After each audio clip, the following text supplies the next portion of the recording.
What is good, spectacular people? This is SFC Spectacular, back on this mic to rock your body right. And man,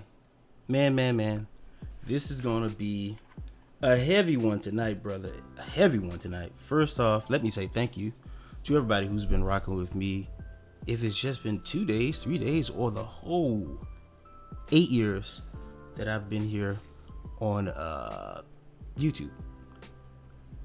It's crazy, man, because the reason I have to come here tonight, well, usually I have fun on Thursdays and make fun of stuff on the internet. That's been working well, but I've opened up a treasure trove of mistakes, tips, a whole bunch of stuff, sir, madam, ladies and gentlemen, that I've been neglecting for well over 3 years. So, with that being said, I am going to go into these mistakes and discuss them with you. I'm going to restructure both my channels, whether it be, let me put this up too. I usually have it up in the screen. So I've restructured both my channels, both Game is So Spectacular and wrong one. Sorry about that. Both Game is So Spectacular and SFC Spectacular. SFC Spectacular is on screen right now. Let me move that over. I'm going to get better. That's my first statement to you guys. Apologies all around. I owe apologies to a lot of people for a lot of reasons, but more. Hello, April. I was hoping you stopped by, brother. I owe you an apology. I owe a lot of people apologies, man, and for multiple reasons. You know, I've been making some real poopy content. Let's put it that way. I don't know if I'm going to stop cursing, but I'm going to reduce that. Also, what I'm going to do is I'm going to reduce the amount of smoking that I do on stream. Let me repeat that. On stream. I'm going to reduce the amount of smoking that I do on stream because I think it might be a little bit distracting. And my wife mentioned to me, she mentioned that well over 2 years ago. Maybe you shouldn't smoke so much on stream. But I was just nonchalant. And I will stand by my statement of I didn't really, and it was shown, I didn't care about what I was doing on my pages. But then again, you got to ask yourself, for a guy who wants people, what's up, April? For a guy who wants people to watch his content, I forgot I got to stop doing it because my disc got an echo. But for a guy who wants people to watch his content, it's amazing how little you tell people you don't care, you know. And for the longest I was saying that, but I also say, hey, go watch my content. Well, I don't know if I per se told people to go watch, but I'd say go check it out. So about the same thing, right? The sound quality's got to get better. The music's got to get better. Everything that I do know how to do has got to improve. Everything I was doing before got to go out the door, brother. It started I think Monday or Tuesday. What was the 14th? What's the 14th? Sunday night? Oh shoot, I started 15th. So I started Sunday night actually making the changes to some of the things I saw. And by Tuesday, I think I was in full swing of changing almost everything as far as the videos themselves went, because I figured if my videos are out here looking trashy, jacked up, I'll explain in a few how my videos are jacked up, all right? So you might be sitting here like, I like his videos, the few people that do come by, and I'm thankful to you, and I thank you for being nice to me, but nah. That's why I like to face reality, and I like to face the truth, and the truth is, these videos just were not cutting the mustard. And some of these videos I hadn't looked at in years, brother. Let's go over to the big screen so we can get a look. And all that fancy shit I was doing before, I wouldn't call it fancy, but I got used to using my stingers, and I never needed any of that. Never needed any of that. So I tossed it all away, bro.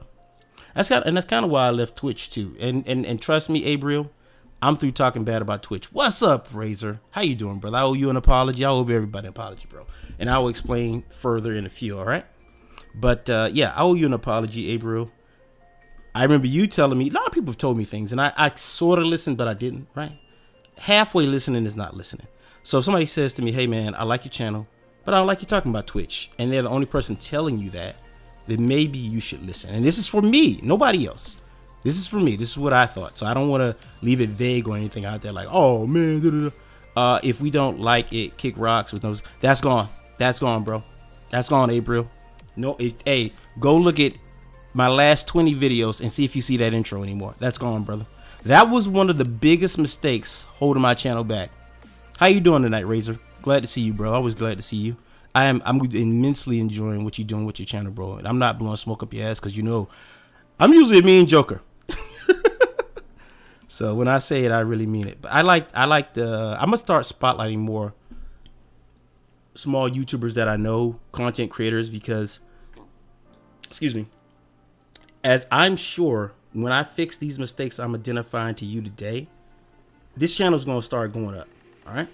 And I didn't want to make a video about it. I wanted to do it live because now you get to talk to me about what we thought, the people that do care. Right. Also, I don't want to make videos wasting anybody's time anymore. I'm done wasting anybody's time. And the part of it is I didn't know I was wasting people's time. I just really didn't. And the trip I got to this point was I took the week off. That's why you hadn't seen me streaming in a while. I took like a week, maybe a week and a half. I don't know. But it wasn't because of content creation. I don't want nobody to think, oh, it was just because I wanted to take a week off. But how I spent that week turned out being different than I planned, right? I spent a lot of time with my wife. I spent a lot of time, with some other family, doing some other stuff, chilling, having dinner, just fun stuff, right?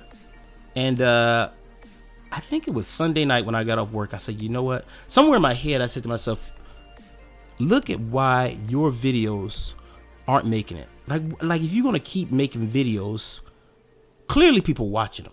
Clearly, because I looked at the data. I pulled up the data, right? I'm going to put up the data for this page so you guys can see it. And that's what I'm going to talk about. I'm going to talk about all the stuff in more in depth. I'm probably going to go for 2 hours, if need be tonight. And I'll talk about this screen right here. If you probably already noticed some changes to this, like my camera angle is different. The background, different. The intro to this thing, which you probably won't see too much. This right here, you probably won't see that too much anymore. I'm probably going to use it just to open real quick and get out of it because intros are getting in the way of what I got to tell you guys. All right, so all that fancy stuff is gone. The message that I have for people is more important, more powerful than any other tool that was at my disposal. And I knew that all along. It was kind of like, you know what it was kind of like? And I should make this into a video. It was kind of like being Dorothy. The stuff I knew all along, I just wasn't using. And I never, you know what? I've got a fucking Mac right here, right? Final Cut Pro software. Final Cut Pro software. $200 worth, you know what I mean? Software. I got this powerful, I got all this stuff. And I'm just making shitty ass talking head videos. And I got the time too. The stuff that, it's the saying, the stuff that I look back and listen to of myself say. And I was like, yeah, man, because I listen to other people say crazy stuff. So why shouldn't I call out myself? And I was like, man, I got time. I got all day. So what the fuck am I doing with my time is what I started thinking. It's like eating ice cream all day is what it was. I was feeling junk. I was just making junk food material. And the message was in there somewhere, but it wasn't clear and presentable. Good, man. Just finishing beating Metroid 1. Oh, okay, cool. On Twitch today. I'm still going to go visit Twitch, and I'm still going to watch the people I like watching. I've always been doing it. I'm going to keep doing that. So and I said this before in videos, I don't have anything against Twitch. I think when you do care about something and you want to see it succeed, and I've said this before, you just get a little agitated, man. It's like, what if your girlfriend or your loved one, whoever it is, you really love them, but they're just doing that one thing. And you're like, wow, if they fixed it, why can't they see? Maybe they don't see. And it's sad to say, that's the truth. That was me. I didn't see what was going on. All right. I just don't click on Transformer videos if I don't like it, but what you want to do. I'm gonna say this to you, April. It's my job to get you to like Transformers. And I said this to my other friend. I was just talking to him right like an hour before I got on. I'm gonna show you the text message so you don't think it's some made up story, right? I was talking to him, and we was just, hey, what's your niche? What's your brand? What's your this? What's your that? As a matter of fact, I'm gonna tell him I'm live. But I was like, and we were going through this stuff, and I said, well, I figured all that, and I did figure all this stuff out, but it's, every day, and I'm about to show you some of these videos I discovered, Razor, Abriel, whoever else is in here. Every day I watched the video and I said, wow. And the funny thing, I watched the video first off thinking, another tip video. Because I've made fun of tip videos, right? You saw me. So now this guy broke it down, and I'm going to show you his video and two other people's videos. He broke down some of this stuff. I was like, oh man, dude, what the fuck? And the more I looked at his video, I was like, shit. You ever been late for work? You ever been like running late and you overslept? Maybe that morning you were like, you woke up early one of those mornings and you're like, I'm not gonna be late this morning, but you lay back down and took a nap. You're like, oh, now you late. You're like, damn, I woke up early. I could have been, moving and shaking this whole time. That's how I felt, bro. That's how I felt. I felt like, damn, I just been sitting here this whole time, not doing what I was supposed to do. And but some of the stuff I still stand. A lot of stuff I still stand by, like toxic niceness. Nobody, I'm gonna say this to you. Nobody was mean to me. I don't want you to be mean, but what I'm saying is certain people, and I have those people in mind. Abra, you're one of them. But most people would be agreeable, I guess, with the content. And I think that's a lot of people. And I've made this point in another video. And this is the reason I talked about Twitch for a while. And I still stand by those reasons, is because I do think the site holds you back. But maybe not, maybe in the total ways I described, still some of those ways, but maybe not totally. It's not growing you. If I want you to be better, like if I'm Twitch and I want you to be better, shouldn't I be producing better tools and care about, like if I sell cows or I sell beef, right? Don't I want the cows and everything to be right? I want to make sure everything is taken care of. Why would I leave everything out to dry in hopes it'll take care of itself? And that's a lot like the black community, if you think about it. Now, I'm not gonna go on a race, but I just want to make that analogy. For years, black people were left in the ghetto and just hoped it'll work itself out, was what other people thought. Didn't. And now we where we at. But back on target. On this page, you'll find video game stuff. Everything related to video game stuff. And I'm also say this to you, Abra, back to the thing where I said it's my job to get you to want to watch. Like if I can't sit here and say this is the harsh reality. I can't sit here and say, well, Abra don't like Transformers, so what? How do I get him to like Transformers? You know what I mean? How do I get Abriel? Because that's the best, one of the best guys to aim for. A guy who loves whatever I do, but has to suffer through some stuff that I do just because he likes me. Am I making sense? Like that's not how you treat your audience. It's not. And it's just something that I didn't come to terms with, I should say, right? But enough talking. Let's get over to the screen. And you see, like I said, the changes here. This is bigger. This square here you see me in, a lot bigger. You can see me now, right? You can, the way I size the screen, you can see, I want you to see everything. I want you to hear everything. The mic, I hope, sounds a lot better now. I'm telling you, my wife came in here, I think it was like 1 o'clock in the morning the other night, and was like, oh, she just gave me a kiss. I'm like, you still in here? And I'm like, yeah, I'm dedicated to this now. But the scary part is that dedication and other things. It's scary how dedicated that I feel, because it feels like how it was when I was in Texas when I was first making videos, right? And it was like, wow, and the channel was taking off, and I was like, wow, this is working. But I figured it out this past weekend along the way where I went wrong, where I deviated off the fucking path. I figured it out, and I'm gonna take you through that tonight, all right? And hopefully along the way I can entertain you at the same time. It's always my job and always my hope to entertain you, and I'm gonna show you what I mean by that real quick. If you go, let's go here. If you go to any one of my videos, right? Let's pick one. It doesn't matter which one. Let's go here. This one right here, Get to Know Me. I watched this video today, and man, it was horrible to watch. It really was. After I watched the videos I'm about to show you next, and I want you to see this beforehand, that way you see what I'm talking about. I watched this video and I was like, shit, bro, what the fuck, man?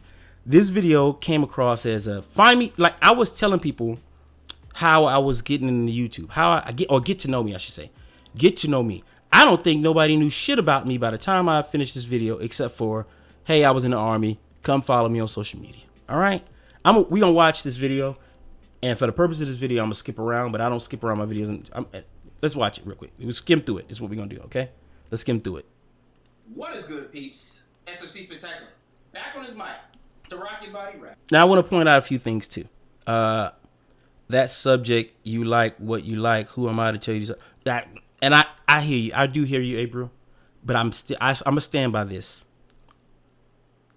What if I did make a video that made you want to watch Transformers? What if I made, and my homeboy, when I told him this, he was like, oh shit. He was telling me a lot of stuff I would need to hear, and I told him something. What if I made a video that made you want to watch it? What if I made a video that was so good that you was like, shit, what, I want to know more about these busted ass fucking Transformers because that's what somebody did for me. A channel. Let me. I'm open the side window. See, I always do this to myself. There was this channel, and I like. You notice. The good thing about me is I don't get too mad at people when people joke, right? And you have that on running joke about Beast Wars, and I don't ever get mad about that, man. That's just a joke. But I want to use that to illustrate this. This kid's channel right here, Mark Scaper, right? This kid does videos on Transformers. When I watched his video, this is a while back. This is in the past week, right? And this is really, I've been sitting here for the past few days beating myself up because to watch this channel and still not have figured out what I was doing wrong, holy shit. But this guy right here made it so I watched Beast Wars. Not that I watched the cartoon, but his video on Beast Wars was so good. And this is a kid who didn't even watch it when it came out. So that means his research was so impeccable. His presentation was so great. And I've said this before, and I believe this. If I want to be better, number one, I got to do better. But more importantly, if this guy is doing it right, then what's the excuse? If he's doing it, if he's figured it out, a guy who's almost 45 years old, what's my excuse? And that's when you hear me say toxic niceness, that's what I mean. I think we've come to a point where we're just afraid to tell people, hurt their feelings. We love your video, man. We love you, right? But we love your videos as a byproduct of you, I want to go to your page and watch your videos. But if I go to your page and I find myself clicking, because I've said this before too, I click a video and I just leave it playing because I want you to have the view time. That's cool. It is. It really is. But am I interested in your video? What's the difference of me not watching it and leaving that playing? Back to my earlier point. What if I made a video that you would want to watch? That you sat down and was like, holy shit, I didn't know this about this damn Optimus Prime. Or I didn't know this about this Megatron. What if that video started to get made? Instead of me sitting here talking shit all day about other stuff. Although some of that shit talking was entertaining, to be completely honest with you, it was a waste of time, bro. It was a waste of time. In the hopes of entertaining a bigger mass of people. That's why I had 5 people. That's why I had 6 people. That's why I had whatever the small number I used to not like, right? Because I didn't cultivate people. Not the right way. I used to. And I'll show you. Let's get back over here. So let's watch this old video and then we can prove our points here. Right. And after 3 years, it's dawned on me. I really haven't shared a doggone personal thing about it. And this is now this is back in 2016. This is December 2016. That is my daughter's birthday. Matter of fact, my one and only real daughter. Shout out to, I love all my kids, but this is my real daughter's birthday. So I did this video on her birthday. So I must have been feeling some type of way. That was by design. But I think it's high time I change that. Hey, another spectacular video blog coming at you out in the open. Shot in, shot out. What is good, peeps? I'm back. Finally, and blacker than ever. No stinger. No little bullshit intro. No kick rocks. Just to the point. Straight hands, right? Straight to the point. That's what I'm doing, bro. None of that shit no more, bro. On camera.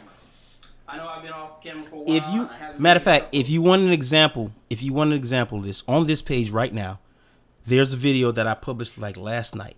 And it's a review of, I don't know if you saw it, Razor, if you're still here.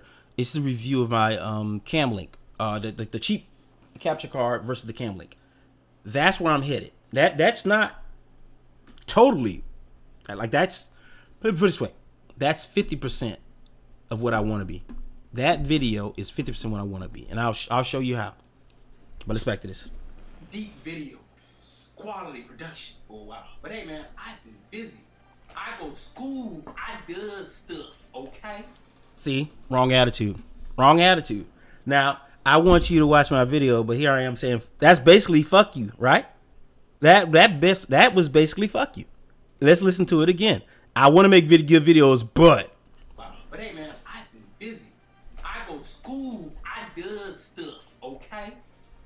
Maybe y'all don't, but I do. I'm drinking my own tea today. You about myself that maybe you didn't know. And I'm at the check and roast myself. Look here, guys.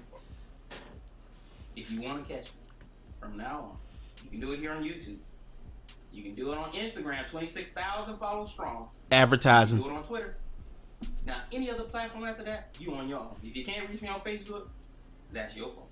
If you can't reach me on Tumblr, that's damn sure your fault. But anyway, to go back to about me, I'm from my... Still, I cut this video. I cut stuff already out this video, right?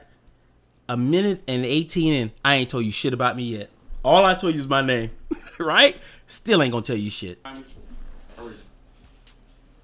grew up there, went to 3 different high schools. Wasn't the best student in high school, skipped class, like I don't know what, my 10th and 11th grade year. And I'll just be honest with you, not that that's cool. You know, my daughters watch this, hey, y'all know better than skip school. I got through high school, you know, got a high school diploma, unlike some of y'all. Look at the lighting. But yeah, I got a high school diploma. And then after that, I didn't quite know what to do with my life. I knew customer service wasn't for me. Because I'm not saying, how may I help you, please, sir, ain't no freaking counter. I'm just not doing it. That wasn't me. We gotta suffer through this. We gotta suffer through this to get. We gotta do it, people. So I couldn't find any other job. No, sir. What? No, see, April, I love you to death, brother, but you gotta stop. The night is my night. I gotta hold myself accountable, right? This is 2016. How old was I? 2016. So that was what? 6 years ago? 5 years ago? Is that? Are we right? 5 years ago? So I was 39. Nah. That's something.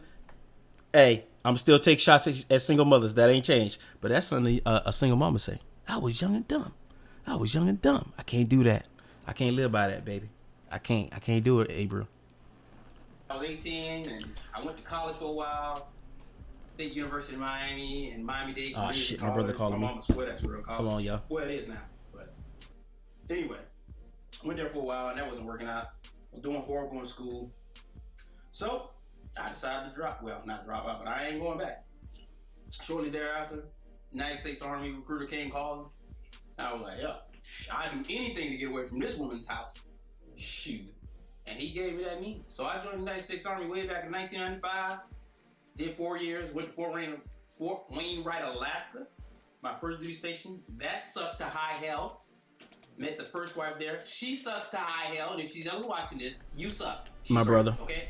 I certified him, put a stamp on it. Anyway, look. I finished that. I got out of the Army. Blah, blah, blah. Didn't really find out in the civilian world. Joined back in. Did another 15, didn't look back. Did my last duty station in San Antonio, Texas. Got out that son of a gun, right? I am an artist. I wouldn't call myself a comedian, but I am a funny dude. I ain't gonna lie. Did some cartoons. Decided to put all of that together. You know what?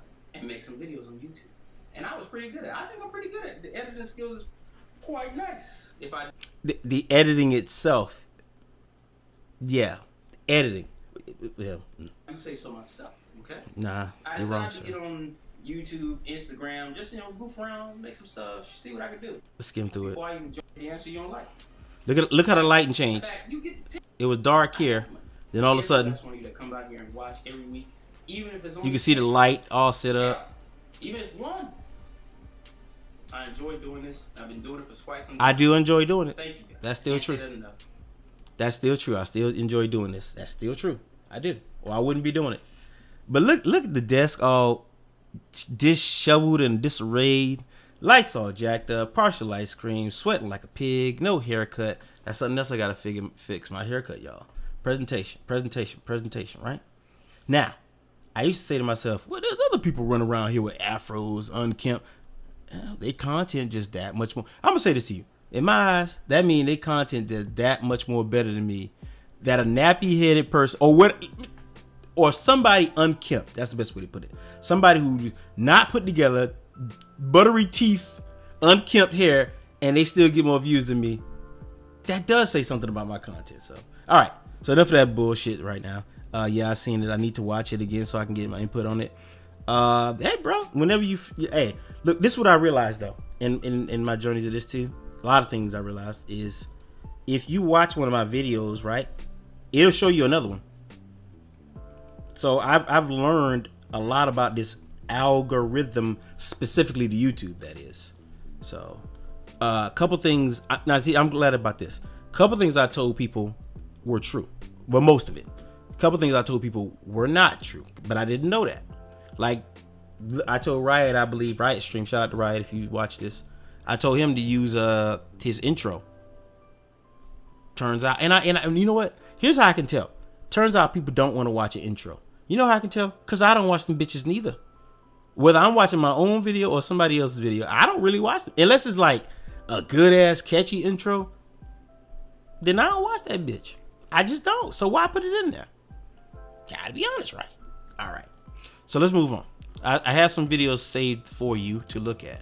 So let's look at those videos real quick. Somebody did something? Oh, okay. I gotta turn those things off. Anyway, it was on my watch list, I believe. Okay, I gotta switch my account again. All right, so let's switch back to SFC because I got 3 accounts. I never used my other one's my personal account. I never use it. That's when Google structured this whole thing to blah blah blah blah blah. All right, so here we are. SFC Spectacular, right? If you go, that's one thing. I was mistaken. I go to people's pages. Like, I might go to somebody's page and just start looking at videos randomly if I like your page. And that's how I find out if I like your page. But what I've come to find out, that's not how everybody find videos. Most people find videos by it coming to them on their home page or their subscription feed. That's how a lot of people, and that's another thing. Here's another thing. Look at these thumbnails. Your Twitch outro was good. It was, but sadly, and that proves it too. Nobody wanted to watch it. Like it's you know what it is? It's good once or twice, but after a while you be like, It's not that it's bad. It's just like, okay, I can do without it. And I'm being completely honest. If you might feel that way too, it's okay. That's what I'm trying to get out in the air. It's okay. Like, I gotta be honest.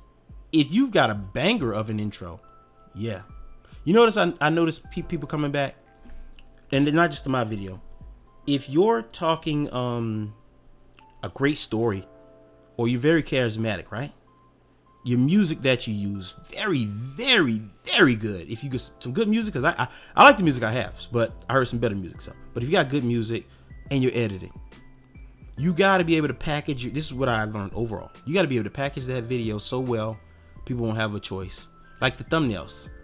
For the past week or so, matter of fact, Razor, I've been bragging about that. We did that on his page. We went to his page and tested the theory out, right? I think he was here like, 2 weeks ago, Razor, when I streamed? And we was like, we changed 2 of his thumbnails. Now, let's check him out. The one we did is here. He got 21 views. That thumbnail wasn't good enough. I'm gonna just shit on my own thumbnail. But the one we did do for his Nintendo one, shot his video, got him more impressions, as they call it. So your thumbnail is crucial to getting you views on YouTube. Your thumbnail, and this is my lesson. All right, so if you hear me say something, it's not that I'm trying to, I want you to hear it to help you, but I'm going to illustrate my mistake in order to help you. All right, so the thumbnail, I've always knew how important, but to put it to practice only recently, right?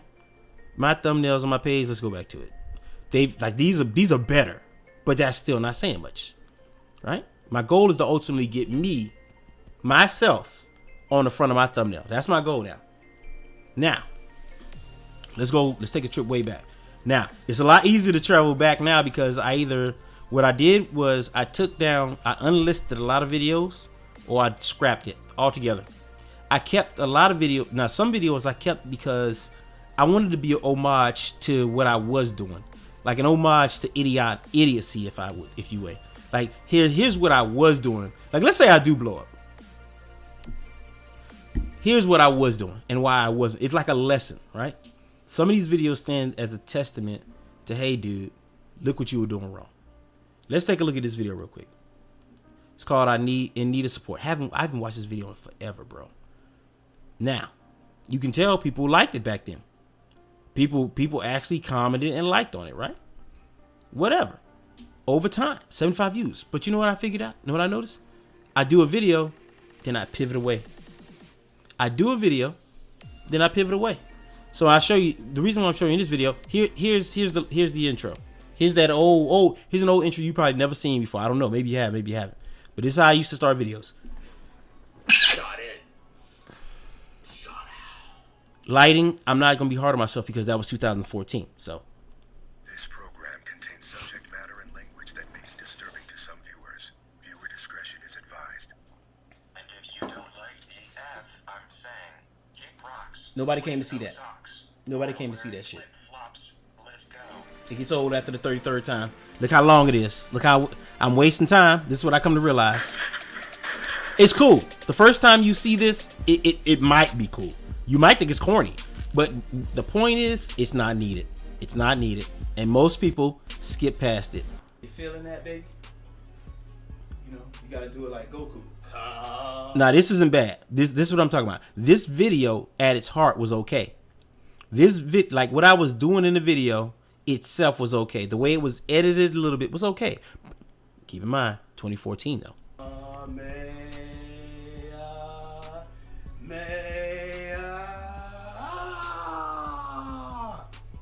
That was pretty good, wasn't it? Man, fuck you, Maurice. I know. Say, bro, what are you doing? What are you doing? Well, if you let me finish, I can get back to today's topic, buddy. Buddy. Well, what's today's topic, buddy? Well, if you must know, today's topic is about having a crew in need of support, things of that nature. You know, I think we all Music's too loud. don't need it, but we could use it, couldn't we? You know, you want that pat on the back.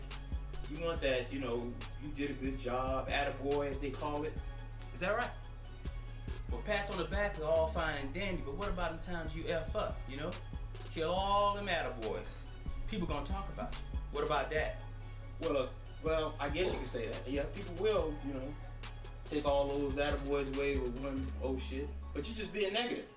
Negative? Okay. Well, whatever. Look here. We all need a crew. We all could use a crew. And we all could use some support. So with that being said, I think I'm doing a pretty good job, you know, losing some weight with this, you know, support I got. You know, I'm slimming down. Maybe one day I be one of those, you know, lingerie models or something, you know, I don't know. Slow down, player, slow down. Okay, we all can agree that you may be a spectacular soldier, and you barely pulling off this YouTube shit. Barely. But a model? Maybe a feeling for people's shadow. Model. No. Motherfuckers crazy, man. Get so full of themselves, cruise, whatnot. Can't be a big head. Wow. Sure knew how to burst somebody's boat. I tell you. Well, I mean, Maurice, I'm losing weight, alright? What you think? Well, F you too, Maurice. F both of y'all. You know what? I'm out. Peace. Good sir. I do believe I've shat in my pantaloons. Oh, it hurt to watch that. Boy, it hurt to watch that. Now, it may be funny in parts and all that stuff, right? But it hurt to watch it overall compared to compared to this. Oh, compared to this. Which one? Here we go. If you've ever been sitting around and asked yourself, to those who may not know, hey, Spectacular Soldiers, I want to start this. Actually, I'm looking for the one. I'm looking for the microphone one. Where's? Oh shit, it ain't out yet. That's why it ain't out yet. But I'm trying to find a video where. Oh, God. But anyway, you know how my videos look now, right? That was crap, right? So I left that, like I say, I left some of them I left some of them the original way, so you can see what they used to look like, right? This is 2014. I was doing new stuff for 2014, like a meme at the end. Like I told somebody else, that Caleb City, when you saw Caleb City talking, you see all those guys doing that. I did that long time. I'm not saying I was better or this. I'm just saying I tried that a long time ago. I was doing that a long time ago, bro. But my point too is I kept pivoting. Do one video, I move away. Now the format of the video was me in front of the camera, and I had scenes and this and that. But anyway, let's get back to the point. Here's the meat and potatoes of everything. All right. Let's go to the videos I've saved for you, and we can watch the first one. Oh, hold on. Oh, goddamn. All right. We got to switch again. All right. Here we go. All right. Watch later. Here we are. Now, this is the trip. This is where my, I think what you call it, epiphany. These videos, this dude, his channel is called Film Booth. So if you want to do better on YouTube, please subscribe to Film Booth. I'm about to show you 3 of his videos. We'll talk about the videos as I go through them, okay? And I'll explain to you, Abriel, Razor. You'll probably start to hear some of the stuff I was saying while we watch these videos, all right? So let's watch this one. This one is waking up with no YouTube subscribers. Try this. Goddamn ads, I hate. Do you wake up in the morning and feel disappointed straight away? You wake up and you look at your phone and your YouTube channel hasn't grown overnight, and your heart, it just sinks. No new subs, no more views, or even if there are, not as many as you'd hoped. Well, you're not alone. The good news is that there is a change you can make now that can make a big difference to your channel, and actually, in many cases, it might not take that long to start working. So this channel, for example, implemented this, and that's what happened. And then another channel did the same, and then this happened. But on a cautionary note, well, this channel, which was flying, did the opposite of what I'm about to tell you, and, well, this happened. So this video isn't about just getting more views and subscribers, but actually will make sure that you don't hold back your channel's growth, or worse, damage it. And that thing is this. To get more views by the morning, you need to understand who your target audience is and what they are really interested in. And that was my number 1 problem on SFC Spectacular Challenge. That is my number 1. Understanding who my target audience was and what they wanted. Homeboy Jamar got the same interest as you, Abriel. Same age range, same target. I'm going to go through my notes. I got notes here too, baby. I got notes here. I'm telling y'all. I will say this, though. As much as I'm tearing myself down today, I still got to say this. Hey, you ain't seen no small streamer. You probably ain't seen too many small streamers come as prepared as me. All right? So here we go, right? Here is a list of ideas I came up with, right? Of what I'm going to start doing. Here is the list of stuff. These are video techniques that I learned from these videos we're watching right now. And this is what I'm going to talk to you about once we get done watching some of these videos, right? What I learned, okay? So, we're not just here sitting here bullshitting watching videos. We are, according to YouTube guidelines, we're doing some transformative work here. So let's get back onto the video. The annoying thing about this is, if I ask you who your target audience is, the answer can't be anyone, because it's pretty much impossible to make videos that have interest to absolutely everyone. And if you try, it's probably one of the reasons why your channel's not getting views by the morning. Let me give you an example of why a target audience is never just anyone. Now let's say you want to open a pizza restaurant because you love pizza. Let's face it, 90% of the world loves pizza, right? So one day you open up and the first guest comes in. And they sit down and they say, Can I get a fat-based veggie pizza? and you say, oh, Hey, Kiva, how you doing, ma'am? Ma'am, like I said to everybody else, your boy owe you an apology, all right? The short version is I've been making shitty videos. The upside of that is I'm gonna help all of us get better, all right? And I your videos are great. Put some of these practices in implement some of these practices, I should say. You'll probably grow too. So I don't know. Like I said, I don't want to judge nobody else's channel no more. But I'm just sharing tonight what I learned about YouTube and how to grow. And some of this stuff I've tried, it's been working already. Sorry, madam. We only do How you doing tonight, ma'am?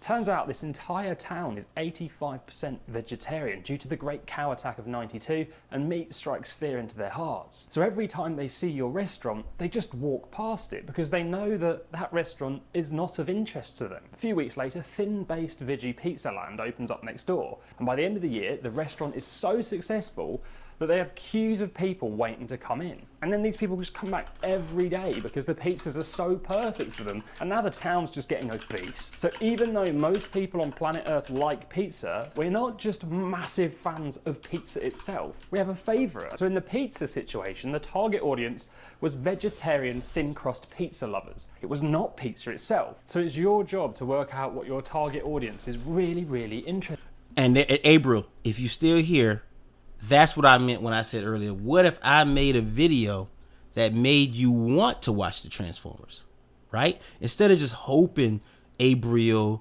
come get this commentary or Razor, instead of just hoping they watch it, begging them to watch it, pleading, What if I made a video, and this is me, I'm talking about me, I gotta keep saying that. This is shit on me day. I'm shitting on me, I'm drinking my own tea, however you want to classify it. What if I made a video that made you want to watch? You clicked on it, you was like, I can't look away. I cannot, and this is what he's talking about right now. What if I made that video?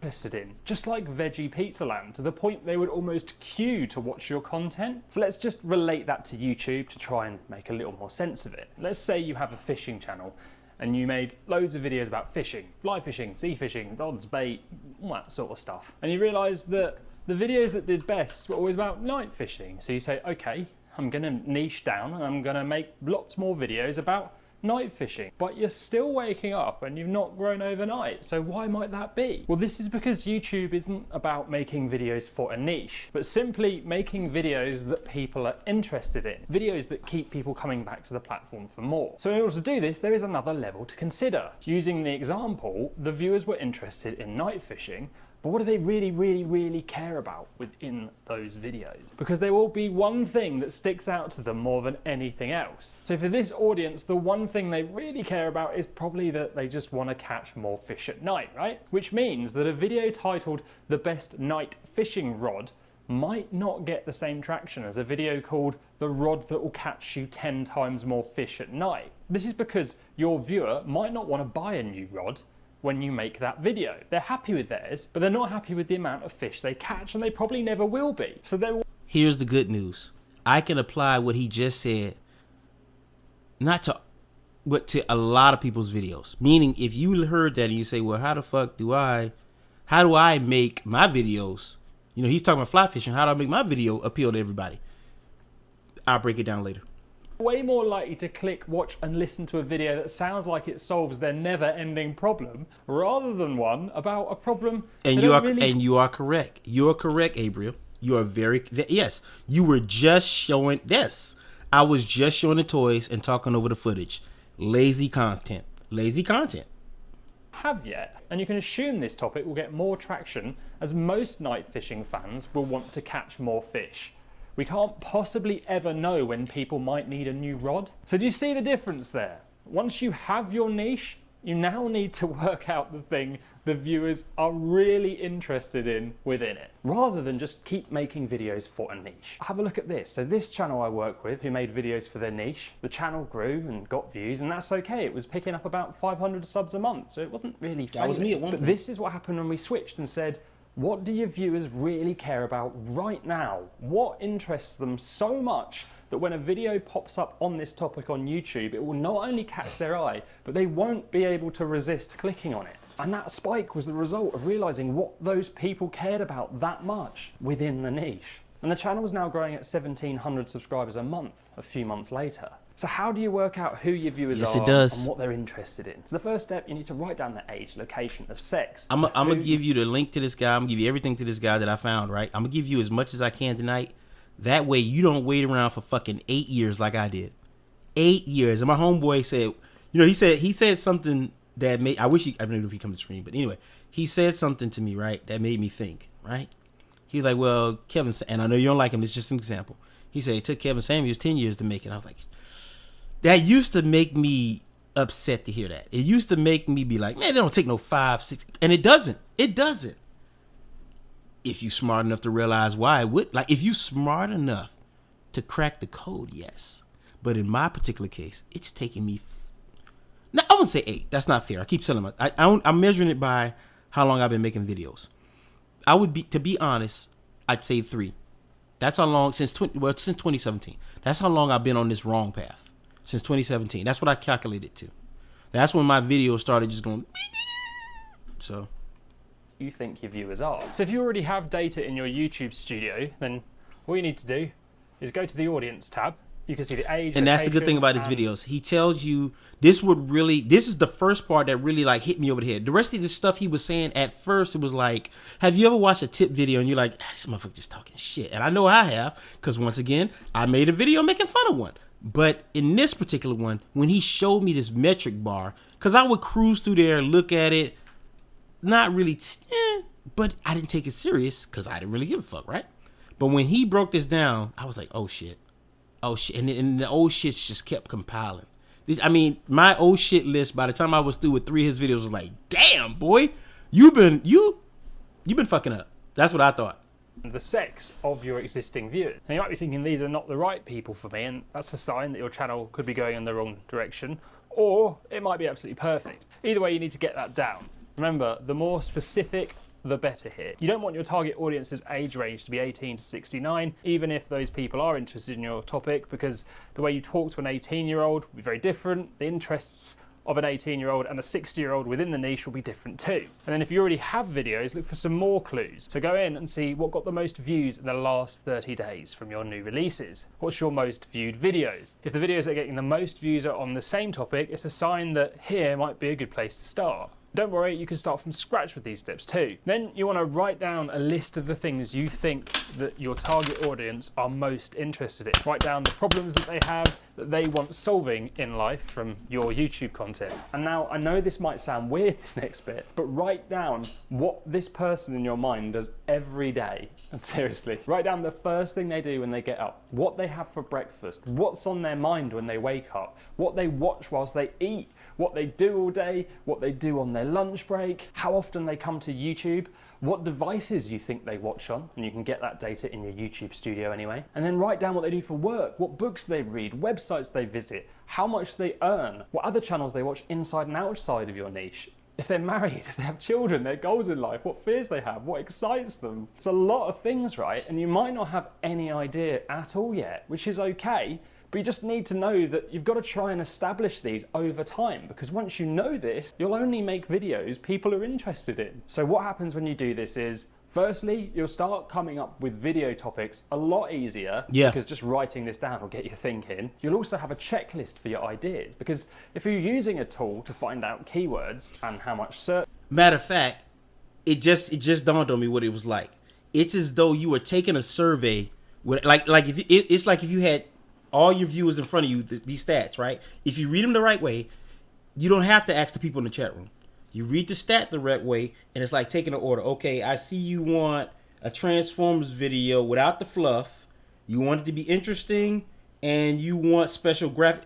You just take, or hey, you want to hear about Kevin Samuels, whether you like him. That's the good thing. Whether you like him or hate him. I think most people make their content, a lot of people make their content based on whether somebody likes a person and they're talking about, or if they hate them. Meaning, if I make a video about Kevin Samuels, which I didn't do this, but if I did, most people would do this.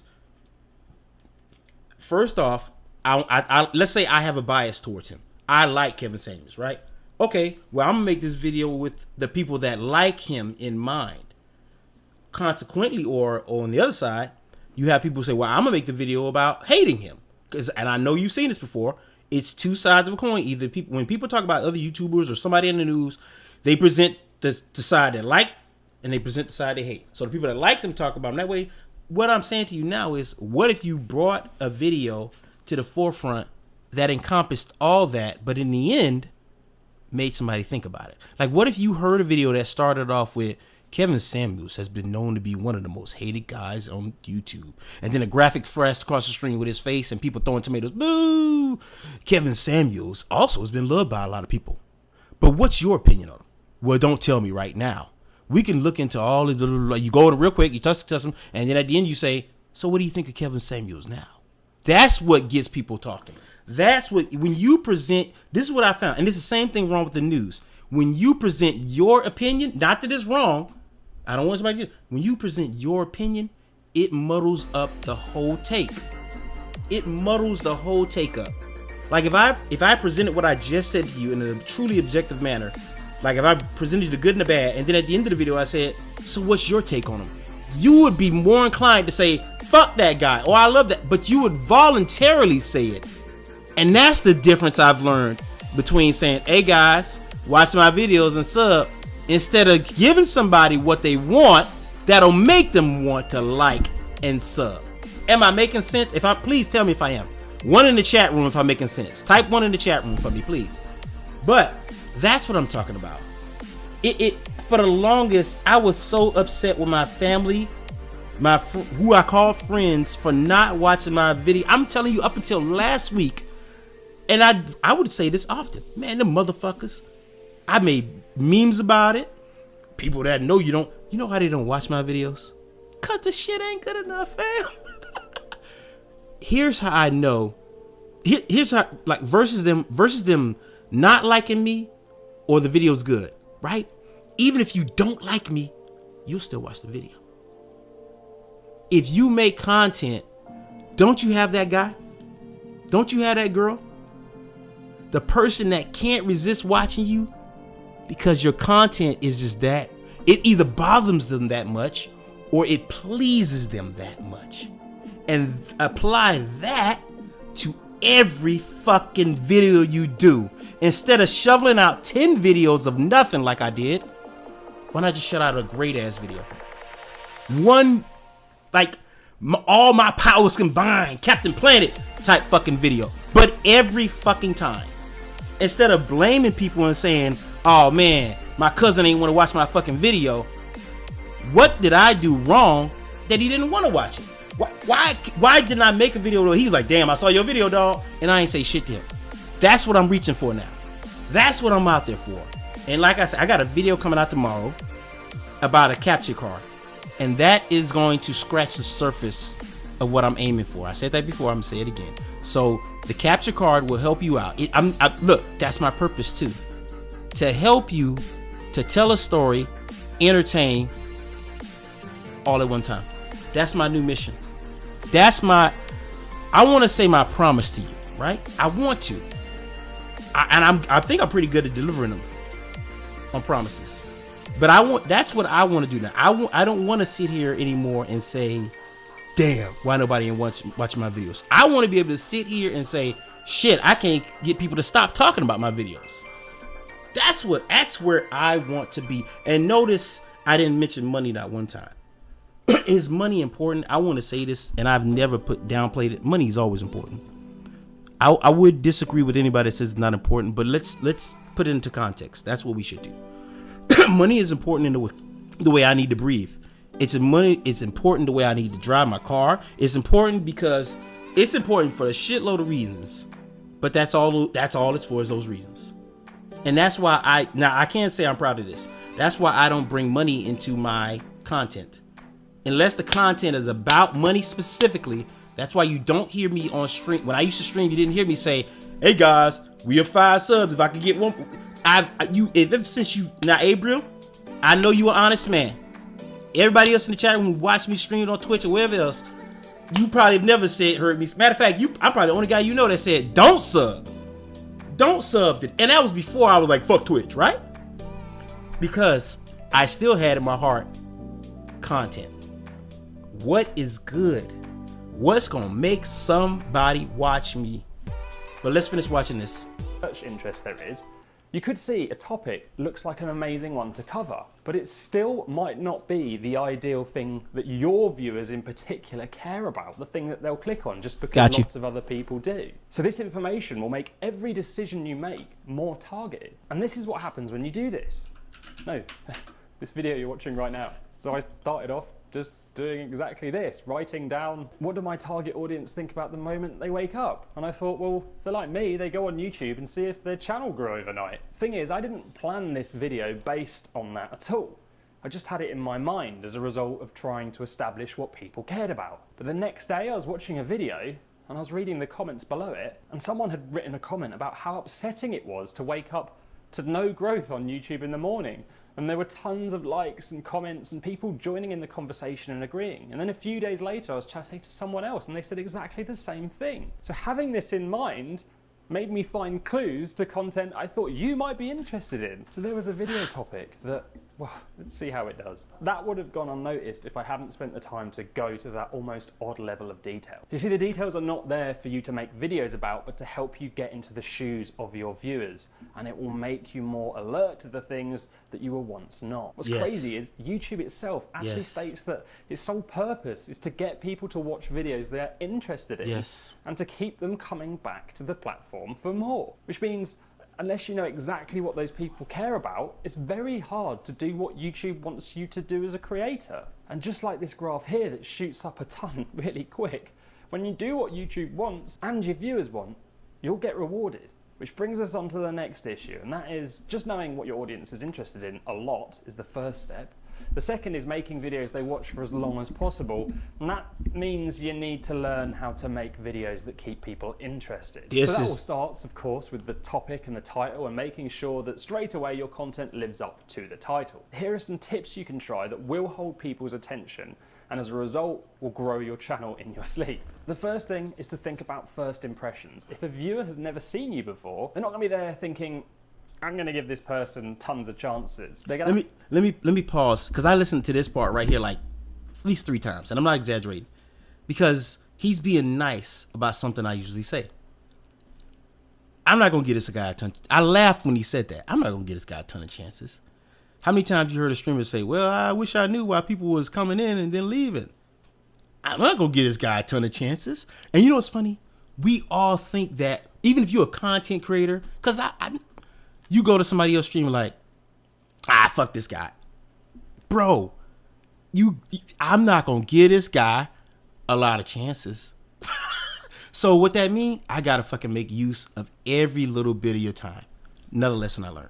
Have a reason that they hit play on the video based on the title and the thumbnail interesting them, and you just need to live up to that fast. So that means making it all about them, the viewer. Now you should hopefully have been working out what your ideal viewers are all about, and that means you can tailor your intro to them and their interests, and then get to the point fast. Don't ask people to subscribe at the start or like the second they land on your channel, or tell them what your channel's about. You need to let them know they're going to find exactly what they seek here. So a simple method of doing this is just to say what they'll learn if they stick about, or if your video is entertainment based, cut out one of the most interesting snippets of your video. Every bit, ma'am. And start with that. The second thing is production. Every bit. You know what, Kiva? It was like watching The Matrix. It was like I watched The Matrix a long time ago. If anybody familiar with The Matrix, right? I watched The Matrix and I still love that. That's like my second favorite movie of all time. Wizard of Oz, #1 side note. But it was like opening up a lock on a key. When I went back and watched we watched my videos earlier, right? When I went back and watched those videos, regardless of how much, at the time of filming, regardless of how much I thought I wasn't doing, was still doing a lot much. Matter of fact, I was wasting people's time by circling back. Like that, I prided myself on doing that, but at an alarming rate, I saw a lot of my videos, I was circling back, repeating myself. Sticking to first impressions. What's up, Jason? We talking about improving our YouTube channels and shit tonight, and I'm using me as the whipping boy. So, brother, anybody that's been with me, I owe an apology. I must keep saying it. I got to, because when I look at the content now after watching this guy's videos, it's shit. I don't want to hear like people like, oh no, it's shit, bro. I'm gonna tell you myself, it wasn't up to par. If it was, let's be honest, if it was, wouldn't people have been watching? That's what I had to ask myself. On the videos that do shine, on the videos that I kind of got a lot of videos that made a lot of views, right? But on those videos, I noticed a trend. The editing, the engagement. We'll get into it. On screens, kind of important. Now, I know a lot of channels. Glad to see you though, Neil. Basics okay. This bitch is extreme. But just remember, viewers will judge you. It's just what we do. So a messy background or a shelf with a weird photo on that kind of distract from the thing the viewer's really interested in. I'm gonna play that part back. Look at the background I'm using now. Look at my camera angle right now. Do you remember the camera? I was way out there. I had everything in view because you know why? I wanted everybody to see everything in this room. But what he just said is why you don't do that. From the thing the viewer's really interested in won't keep your viewer hooked. It's just what we do. So a messy background or a shelf with a weird photo on that kind of distract from the thing the viewer's really interested in won't keep your viewer hooked onto what you have to say. So if you've got no kit to up your production, at the very least remove anything the viewer could judge even more. The next thing is you really need to have a point. So this might sound really obvious, but a common mistake for new channels especially is just to make a video where they talk to the camera and it's about multiple things that are not really that linked. Now the viewer will have come to your channel with an interest, and the chances are multiple unrelated things was not that interest. Now I know YouTube makes this harder because they reward longer watch times, but every second counts here, so you have to stay on target to what that title's all about. And then there's your editing. Now editing plays a massive role in keeping people interested. Now, Thank God I do know how to edit. Meaning, when he started talking about editing, I have no problems. It's like, it's because when you talk about editing, it's almost like speaking another language. You have to know how to edit. Like, some people know how to edit to the basic needs. I know how to cut in the intro. I know how to cut in the exit, intro, maybe add an overlay. I mean, true editing where, like, most people don't know what a J cut is. I do know what a J cut is, but I never use them. People do seem to get quite far with videos that kind of look super simple and that they haven't been edited that much. But what you don't see is what they cut out. Editing isn't just about tricks and funky things and graphics. It's about removing information that gets in the way of what your viewers' true interest is. I guarantee you, by the time I've edited this video, it will be 5 minutes shorter. Yeah, it was 7 minutes.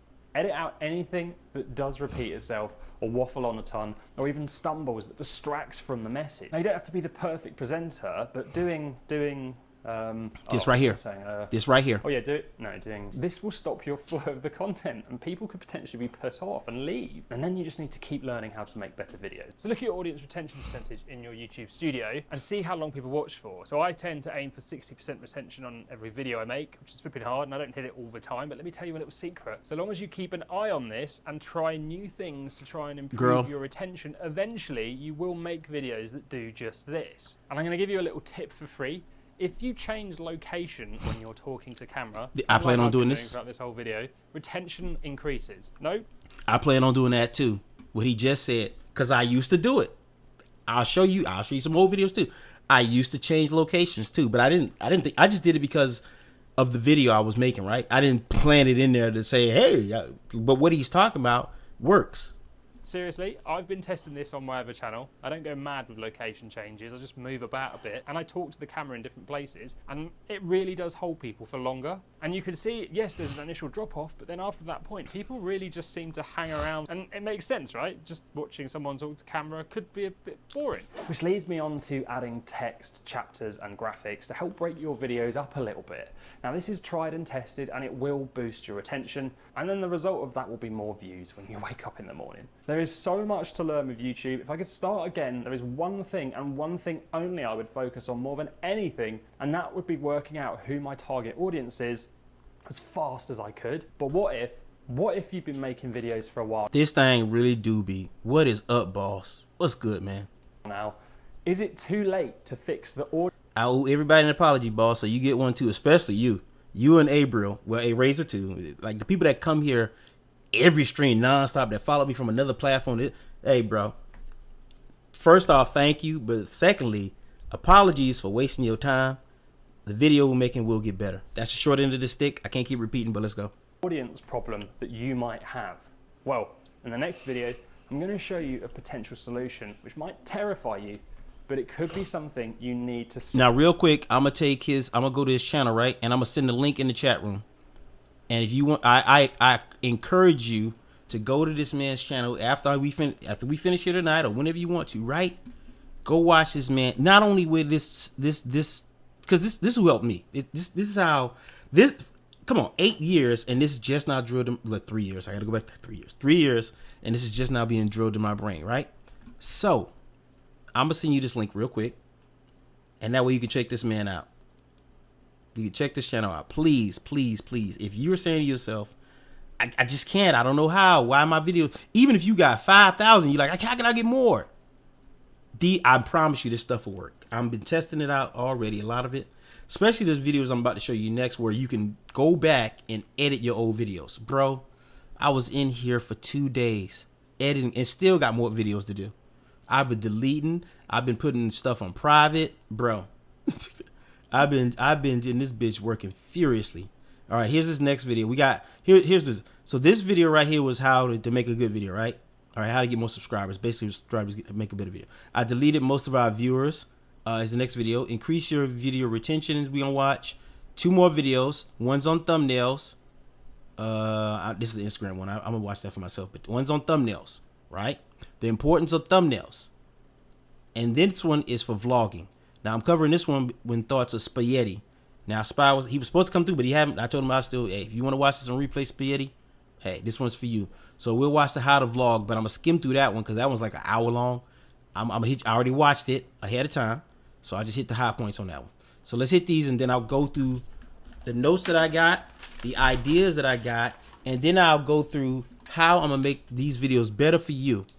And the reason why I'm doing this on live, one of the many reasons I'm doing this on live stream is because I don't want to waste any more time. I don't want to make another video like, hey guys, I promise to improve. Like that video, I don't want to make that shit. I'm telling you, I just really want to get back to entertaining people. That is my number one objective, bro. To get back to people saying, damn, that was a good video, bro. Like, I don't, like, to me, it feel like chasing somebody down. That's how I feel. That's why I never really do it. But like, hey man, please watch my video. I feel like a crackhead. We got that last piece of crack, man. Come on, man. Give me that fit. I've never wanted, like Kiva, come get this commentary is, well, she was popular on Instagram, like a lot of us was, but they kept hitting her page up. But my point behind that is saying is, she knows that back in the day when we were all rocking, right? Back maybe 2015, when I was at the height of my Instagram, I don't know what the fuck you want to call it, career maybe, or whatever. Bro, I had to beat people off. Hey, come on, leave me alone. Content was so good. Ah, come on, dog. That don't happen no more, dog. Not that I'm crave that, but my point behind all this is to make content that make people like, oh my God, that was the shit. That's where I want to go. That's where I'm trying to get back to. I'm trying to be like Dorothy and click my heels 3 mother-loving times and get back to Kansas, baby. Don't be Tyrone the crack. I can't do that. Let's watch the next video though. Now streaming on Disney Fucking Plus. commercials. Let me show Fucking you. commercials, dog. Fucking commercials. Dog. All right, let's respond to some comments, shall we? Oh, nice. So this one is titled, I deleted our most viewed. That, just reading that title, like you know how hard you know how hard you work to get views on any platform, whether it be streaming, content, regular commercials, TikTok, whatever. And to hear I deleted our most viewed videos, man, that title alone made me want to click on this. I was like, boy, you got balls. So I wanted to see what he said. Let's go. Content is top class. YouTube should recommend your channel more. Yeah, nice. How are you only getting 702 views on this video? I'm stumped. Oh, I guess, thanks. I love your videos, but how do you not get more views? I don't know. More views. Why don't you get more views? Why don't you get more views? Why don't you get more views? Why has this guy only got 300 views? No. I've got no choice. I have to unlist on most. Let me point something out real quick. That whole thing, right? Even while watching this video, was B-roll. If you don't know what B-roll is, matter of fact, let's look it up. Let's look up what B-roll is. Alexa, as it pertains to film, what is B-roll? Okay, Gabriel. Takena African hair braiding or Haiti and JoJo hair braiding? Alexa, stop being racist. Wait, I said B-roll. This bitch telling me about hair braiding. What? Cause I'm black? Is that it? Get out of here. I can't tell you, man. It's bullshit. I'm trying not to curse. I mean, I'm a curse still, but I'm trying to, man. I asked about B-roll. Yeah, you want to know about hair braiding? Hair braiding? Get the fuck out of town, bitch. Anyway, here we go. B-roll definition. So for those who don't know what B-roll is, and you know what? I'm going to say this. Come get this commentary if she's still in here. As I was going through videos, one of these points popped off in my head, right? I remember a comment you made on a video that said, well, I don't even like, I think it was a video game or a Transformer. I think it was a video game video. You said, you were like, I don't even like this topic, but this video, the way this video was made me want, it was something to that effect. I'm paraphrasing. But the point was, I don't like this video. I don't like the topic, but this video made me want to watch. That's what I'm going for all the time. That's what I'm going for all the time. Alexa, hey, boy, YouTube click and tip talk right there, Alexa. Okay, here we go. So B-roll. It says right here, B-roll footage. B-roll or B-roll is any supplementary video that considered to be secondary to your primary footage, which is another video explaining this, but I didn't want to take you through that. B-roll can be gathered with a separate unit acquired from stock footage or obtained from any source other than your principal photography. Now, that's a lot of mumbo jumbo in a way, but what that means is, let me go back and I'm gonna mute the video. I'm gonna mute his video and I'm gonna show you. This right here is B-roll. Whenever you see somebody, like, we don't notice it because it's him. He shot his own B-roll. I use B-roll a lot. Whenever you see somebody using video game footage and talking over it, that video game serves as B-roll. So B-roll is him talking. I muted it, but just the footage you see, he's not talking to it. But the footage he filmed separately in order to purposely talk over it. Hope I'm making sense here. So, once again, he went with the purpose of filming stuff to talk over it. Now, somebody might be saying, what is that special? Because when you do it right, it sounds like this.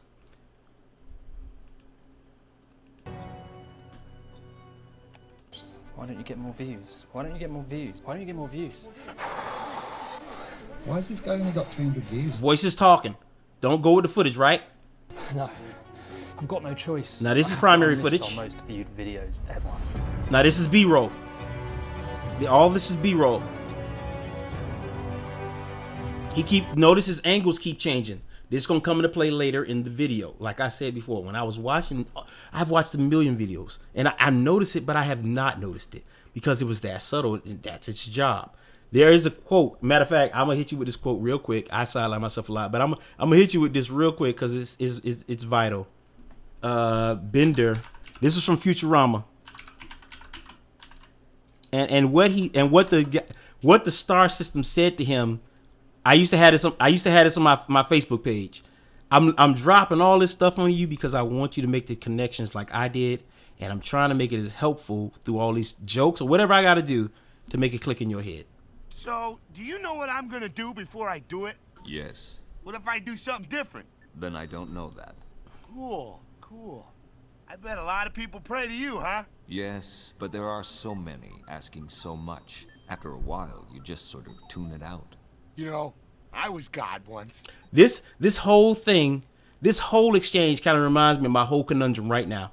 I used to be a meme god once. Yes, I saw. You were doing well. You were doing so well. Died. It was awful. I tried helping them. I tried not helping them. But in the end, I couldn't do them any good. Do you think what I did was wrong? Right and wrong are just words. What matters is what you do. Now, the pseudo-intellectual will hear that line and be like, philosophy. The difference is what you do. Right and wrong are human constructs, right? They keep us on the path to doing just that, what we determine to be right or wrong, right? But what do you do? What about the guy that thought it wasn't right when everybody else thought it wasn't right to fly? The two guys that jumped in the air and said, yeah, fly this fucking plane. What about the people that tried stuff when they weren't supposed to? Yeah, I know. That's why I asked if what I did... forget it. Bender, being God isn't easy. If you do... This is why we're here right now, this saying right here. And I don't want to say you being God, but you got to apply this to a lot of stuff. I mean, rewind it so you hear him clearly. Easy. If you do too much, people get dependent on you. And if you do nothing, they lose hope.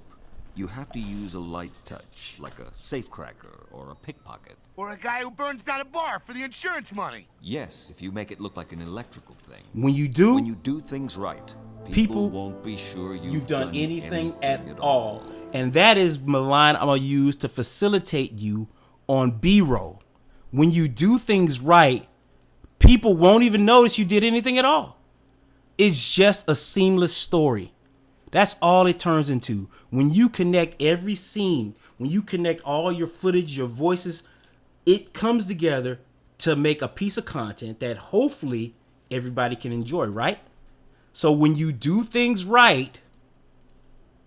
Yes, if you make it look like an electrical thing. When you do things right, people won't be sure you've done anything at all. That is one of the best sayings I've ever... And I've come across some good sayings.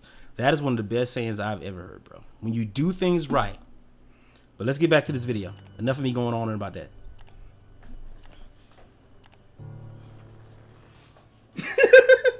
He had me laughing. I'm not gonna lie. Even though it was corny, he had me laughing. So we screwed up. I say we. I mean I screwed up. Maybe screwed up is a little harsh. But it's clear there's a problem with our channel, as we just don't get that many views in the first week of a video's life. And look at this. So The channel itself has picked up over 1 million views in the last 365 days, but our new content on release, wish I had that problem. it just always falls a little flat. And the reason for this, we just don't get suggested views from YouTube. It's kind of it. But what makes this super confusing is, well, have a look at this. When we look at our channel's data and we look where our videos get their longest views on average, long views, of course, being one of the signals to YouTube that content is working, the highest average viewer duration we get is here in Browse Features, aka the homepage where YouTube suggests content. We actually find that our videos are watched for 65% longer in the place where content is getting the least traction compared to, say, search, where it does really well. But we only get... Now I'm gonna stop it for once. I stopped because I got something important to say to you. I know somebody probably watching like, you keep stopping. Something important to say to you, right? Most people don't even know how to use these metrics. I knew how to use it, but not to the degree that he is showing here right now. And it is very, very important that you learn how to use these metrics, right? Here's what it means. YouTube search.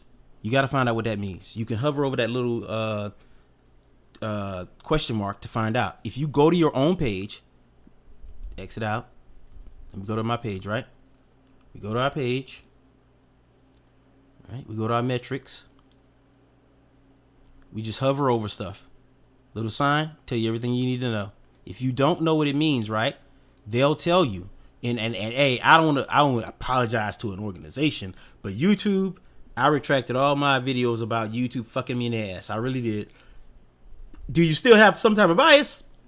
Yeah, I would still say that. But it's not YouTube's fault that people weren't watching me. It's not YouTube's fault that people weren't watching me. Let me say that on camera. So I was quick to say that the other thing, so let me quick to correct myself. It was not YouTube's fault. Okay, so you see, little thing you can click over and you can hover. I won't spend time explaining it to you, but I'm showing you. If you go in here and you spend just a couple of minutes, you will find everything he's talking about. That's if you're making YouTube videos. Most people don't probably even venture to this page. This thing even told me what time to post at night. This thing told me what time to post at night, and I was like, oh goddamn. I'm posting at 7 a.m. in the morning thinking, okay, that's cool. Turns out motherfuckers at home at 6 at night, 10 at night. They telling me, and I'm not even bothering using this. Yes, very important to learn that. I'm still learning how. Hey, girl, I saw all this stuff, knew how to read it, was like, blah, blah, blah, blah, fuck you. You know what I mean? Back to my epiphany. Get 5% of views from here. So basically, where our content's working the best gets the least views. And you might be sitting there going, well, it's your click-through rate. That's not high enough. Yeah, you'd be right. But just telling you that would not be helpful because this goes way deeper. So after spending crazy amounts of time looking at the data and asking myself, why isn't YouTube suggesting us? I realized, well, actually, they are. And it's not YouTube's fault at all. It's 100% my fault. So before I get onto what has caused this for our channel and maybe doing the same for yours and the potential solution to fix it, why should you even care about recommending your content to people when you can just grow through search? 70% of views on the platform actually come from YouTube suggesting That's how content. most people find me. So if you ignore the fact your channel doesn't get views in this way, you're saying that you're actually okay with only having 30% of the real power of the platform at your fingertips. And I'm not okay with that. Simply, new videos will get less views on release. So if you're new or you feel like your channel's stuck, your growth feels slow, and you think your content should be performing better, this video is going to help you look at your own channel and examine if you've got the same problem as us. So what's happened? What's caused this mess? So this channel was born because we wanted to help people grow YouTube channels. The thing is, when you're a small channel, you're talking about growth, you are a troll's dream. And the constant trolling meant we just lost confidence and stopped talking about YouTube and just made it about general video. But then every now and then we'd make content that came back to YouTube because that was our mission and we still felt drawn to it. So what happened was we'd make one video about editing, the next filming, the next YouTube promotion. And it meant that our subscribers and viewers were just not interested in every topic that we would cover. Gabriel, I'm going back. Hey, I don't like Transformers. That's the first thing I thought. When he said that, I thought about you. I don't like Transformers. What he just said made me think about you. And then I started thinking, well, shit, it's not his job to like it. It's my job to make him like it. Drawn to it. So what happened was We'd make one video about editing, the next filming, the next YouTube promotion. And it meant that our subscribers and viewers were just not interested in every topic that we would cover. So when we release a video, because our viewers do not all have the same common interest, our content just gets less clicks. That's it. But actually that is not the biggest problem here. It goes deeper, because our channel's growth is actually making this entire problem worse, and it could be happening to you too. So understanding this next section will make you realize just why actually getting tons of views could be the worst thing to happen to your channel. When I heard that, I was like, what? Getting viewed? But on screen now, that is the amount of people who have watched a video of ours in the last 28 days. To find that number for yourself, just click on your audience tab, and then you should see it there waiting. Now to me, this figure here is really how big your audience is on YouTube, not the amount of subscribers. Find that number. You have. This group of people is the group of people YouTube could potentially show more of your videos to on release, or even your older content. Because when someone watches a video of yours, so long as they have a good experience with it, YouTube will then suggest more of your videos to them in the different places around YouTube. Which means that if you only focus on making content you know that these unique people will all be super interested in, every release new or old, they will be way more likely to click on your videos when they do appear to them. And they will probably watch the content longer too, which means higher click-through rates, higher watch times, and then as a result, partnership. YouTube is then way more likely to show even more new people your content too, once it can see that yes, your initial audience, the people the content gets tested on, the people inside this number here, really like what they see. And then what happens? YouTube will then show new people who have not seen you before, who they think will have a similar positive experience with your content. And then by default, if they like it, they end up getting suggested your old videos too. And if you can do that, you'll grow more of a community than a YouTube channel, because potentially 100,000 people a month all share one common interest, and all you are is the channel that feeds that one interest. And the really, really crappy thing about this is we now have loads of videos. I'm gonna give you an example real quick. I am Kiva. If you still Kiva, if you still here, I'm gonna show you this on your channel. What he just said. I'm gonna show you what he just said, but I'm gonna use your channel as an example. When people when you serve a common interest, you become the place they come to get it, right? So let's look at your channel real quick. When you talk about certain stuff, Beloved's Life, Zaddy Chuck 528 streams. Most people know this. They'll say to themselves, "Well, shit, I keep making a topic about that. I'll keep talking about that." That's why, and this is the obvious, right? That's why most people have a bajillion videos about like Derek Jackson. That's why that category is filled up, right? Like, so you see so many people making Derek Jackson videos. How can I stand out, even though we know Derek Jackson is a hot topic? What we just been talking about, to make your video different than everybody else's, right? So to go back to the original point, 2,000 views on monthly 2021 child support credit payments. Of course, I know I've seen you do it before. I'm using a page as an example. You make another video about tax credit and how to help people, right? So then, like he just said, your channel now becomes the place where people come for that. Now, here's the other part.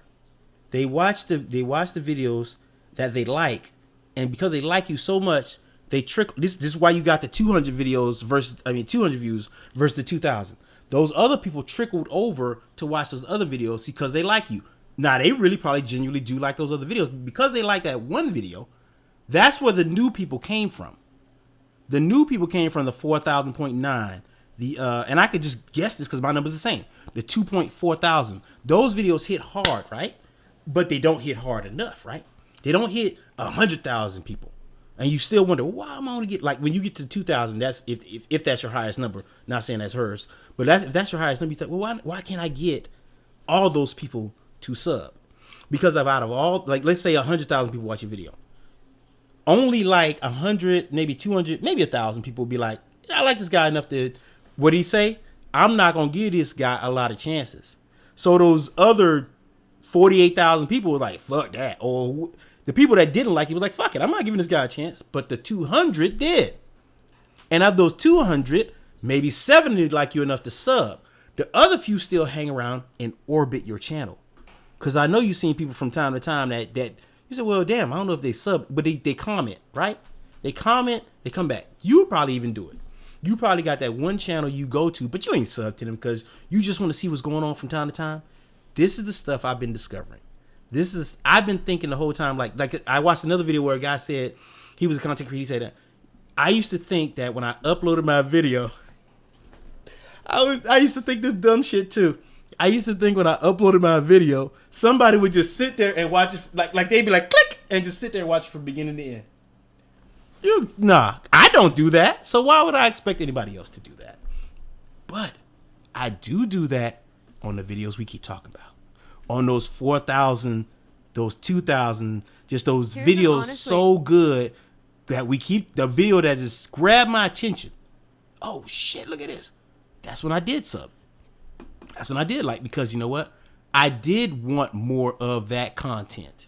As corny as that line sounds, if you want more of this content, I do want more of this content. I think I'm gonna hit, and that's how I go. Right? So the problem is, you say, well, I got 5. If somebody say this right now, they say, well, I got 5,000. I'm growing. Why not grow faster? Why not take this to the next level? Videos ranking in search, which sounds good, right? But no, it's not. Because everyone who discovers these videos in search about editing then will potentially get suggested other videos we make that are not about editing. So really, only 10% of the content we have made is something they may want more of. And then bam, you can wave goodbye to getting more views from YouTube recommending your videos. And I'm not gonna lie, it's been incredibly hard to admit this. But I think it'd be totally wrong of me to just go off and try and fix it on this channel without letting you know, because no one really ever stands up and says, I was wrong, here's why. And I don't know about you, but I think the best lessons in life are often the ones that come from our mistakes. Yep. I make lots of them, so I learn quite a lot. So how do you fix this problem or make sure you never have it in the first place? There's a few options. I'm going to talk you through them now, and then I'm going to show you the new metrics to measure success by if you want to join it. And this is the meat and potatoes you came for. He gave you, and this he gonna talk about this in another video. He gave you a lot of stuff you wanted, but this is what you really came for. So along the way, right, back to making those great videos, along the way, he gave you stuff you wanted, but the real end of the trail is the full course meal that you wanted. On this terrifying mission of cleansing our following. So option 1, understand the issue, work out exactly who your channel is for, and then just make content only those people will care about. And the video at the end is going to teach you how to do that. But in this case, leave your old videos still bringing in views that could keep causing a problem without removing them. Now, the pros of this are you don't risk wrecking your channel and watching your views drop and less subscribers come in. But the cons are it's probably going to take a lot longer to fix the issue, and it might not actually fix it.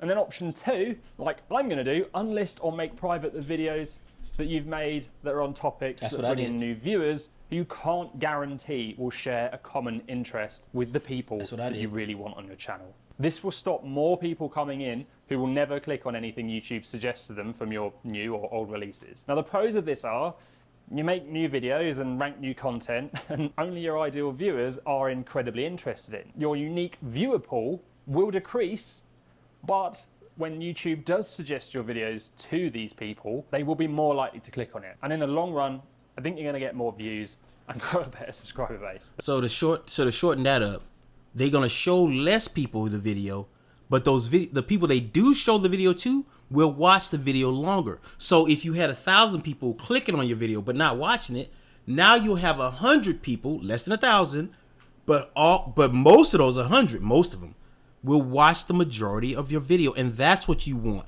The watch time is where you get the money. The watch time is where you get the money now. My problem, and we keep hearing me say 8 years, and then I corrected it to 3. 8 years, 3 years ago, I was getting money. I was monetized. And when Jake Paul, whatever one of them kids messed up, I'm not blaming him. I used to, but I don't blame him. It's not his fault. Whenever something changes, you gotta adapt too.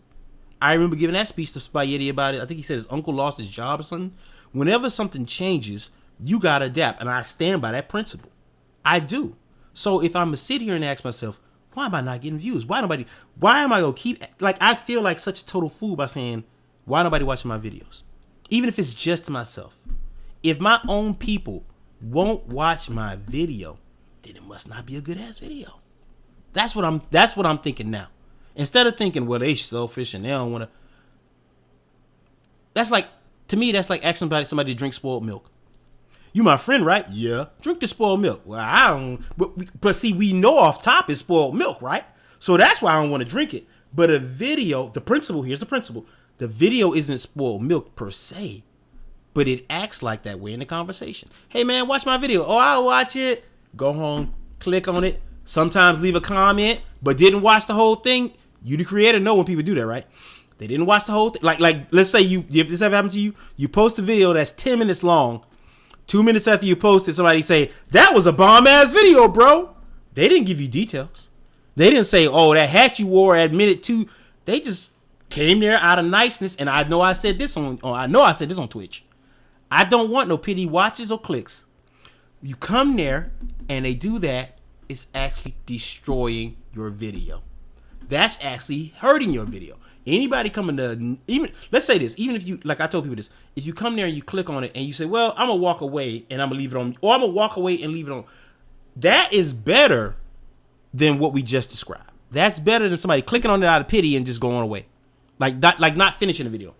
If you click on the video and walk away, at least it's still playing. And in that time, it'll gather its watch time. And matter of fact, if it plays from front to back, you'll get that watch time from front to back.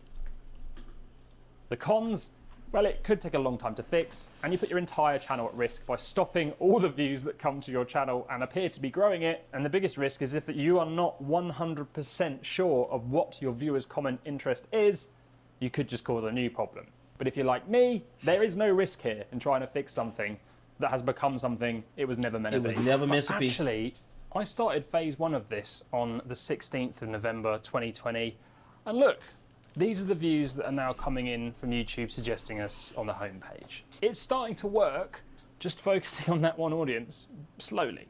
But to speed it up, I just have to stop people watching hours and hours of hard work that we've gone through. And I've got to stop hundreds of thousands of views coming in. I've also been taking this approach on my other channel. It's still figuring itself out. But look, 200 views on a new release from a channel in a week that's only got 300 subscribers. It's not that bad, right, is it? And actually, this channel gets views from YouTube suggesting it in a way that the one you're watching right now does not. Now, if this has got you thinking about your own channel, and I hope it has, let's look at how we can measure the success of your content if you do have this issue and you want to make changes, or if you're new and you don't want to do what we did, which I would recommend not doing. So let's start by looking at subscribers. So the subscriber metric is a bit of a weird one, right? It doesn't really mean that much. I mean, I love you subscribers. Really, I feel like it's kind of just more of a show of support these days. And the reason it doesn't carry a huge amount of weight is that YouTube will suggest your content to people who clearly like it anyway, subscribed or not. And they'll only stop showing it when they believe the user is no longer interested. And this will happen to subscribers in the same way it happens to people who aren't subscribed. I mean, I've been subscribed to Casey Neistat for years, but I've not watched a video of his for a while. And I have not seen one of his videos pop up for a long time. So keep an eye on your subscribers, but actually a better metric to track how interested your subscribers are is the individual viewer figure that I mentioned earlier, combined with this little number, average views per viewer. Now, average views per viewer is probably the metric I'm going to focus on more than anything else ever now. If this number is 4, it means the average viewer has watched 4 of your videos from your channel in this selected time period. And we know that in order to grow YouTube, you need to keep people interested and keep them coming back and watching more content. So the higher, the better. If we go back to the issue we have on this channel, people discover content in search that is relevant to them, but then might see other videos from us that are not, which means they don't watch them. And as a result, this number is quite low. So if you really focus on making content only your viewers share one common interest in, and I know I'm repeating myself, but I have to, this number will increase. So you can also boost it by using end screens that link people to the next video that they will be interested in watching, and also by creating playlists you link in your comments. You know how many videos, you know how many people I watch that don't use in, now this is one thing I've been doing forever. If you don't use those end cards, you shortchanging yourself. I'm gonna show you all this too and what I did. and end screens that take people on content journeys, and also by using cards in your videos too. But what's a good number? Well, again, that's going to be different for everyone. All I can say is the higher this number, the better, so we should always be trying to improve it. It's crazy to think that it took watching an old video I made on this channel at the very beginning of this project to realise I'd lost track of what mattered. It's even crazy to think that for almost 7 years, the first thing I've done with clients when I work with them is to establish who their audience is and what that audience cares about the most when making content. But it just goes to show how easy it is to go off target in this YouTube game, and how hard it is to do it for yourself. Unlisting our videos to me seems like the smart option here. If you're thinking it might be the same for you, just don't jump into this decision. Look at your data, your topics, and spend the time on this before you join in the big old remove fest. So if you want to learn now how to establish who might be in your community and what they're interested in, then make sure you watch this video here next, because I'm certain it's going to help you grow. That was so good. Okay, we just watched that one. Not growing overnight is that one, all right? I'm not going to play all his videos. We got one more video from here I'm going to skim through, right? And we'll be through his videos. But I can't say this enough. If you're wondering what's going on with your YouTube channel, there's a lot of people making videos about it. But this guy made the break through for me. This is the guy who was like, oh shit, that made it all make sense for me. That's why I'm showing you these videos. Don't sit here. I'm trying to tell you. Don't sit here another minute. Don't be a 7-year, 3-year. Don't be like I was telling this people. I was saying this like 2 weeks ago. You've been going down the highway the wrong way. And looked in the mirror and was like, oh shit, that's me. That's me. I've been going the wrong way for so fucking long. And was proud of it too. That's the part. I don't care. Whenever I hear I don't care, I get disgusted now. I was saying I don't care. This is tonight is the kind of special. Tonight is my night. Tonight is tea on me. Increase their revenue. On me. By reaching out to more.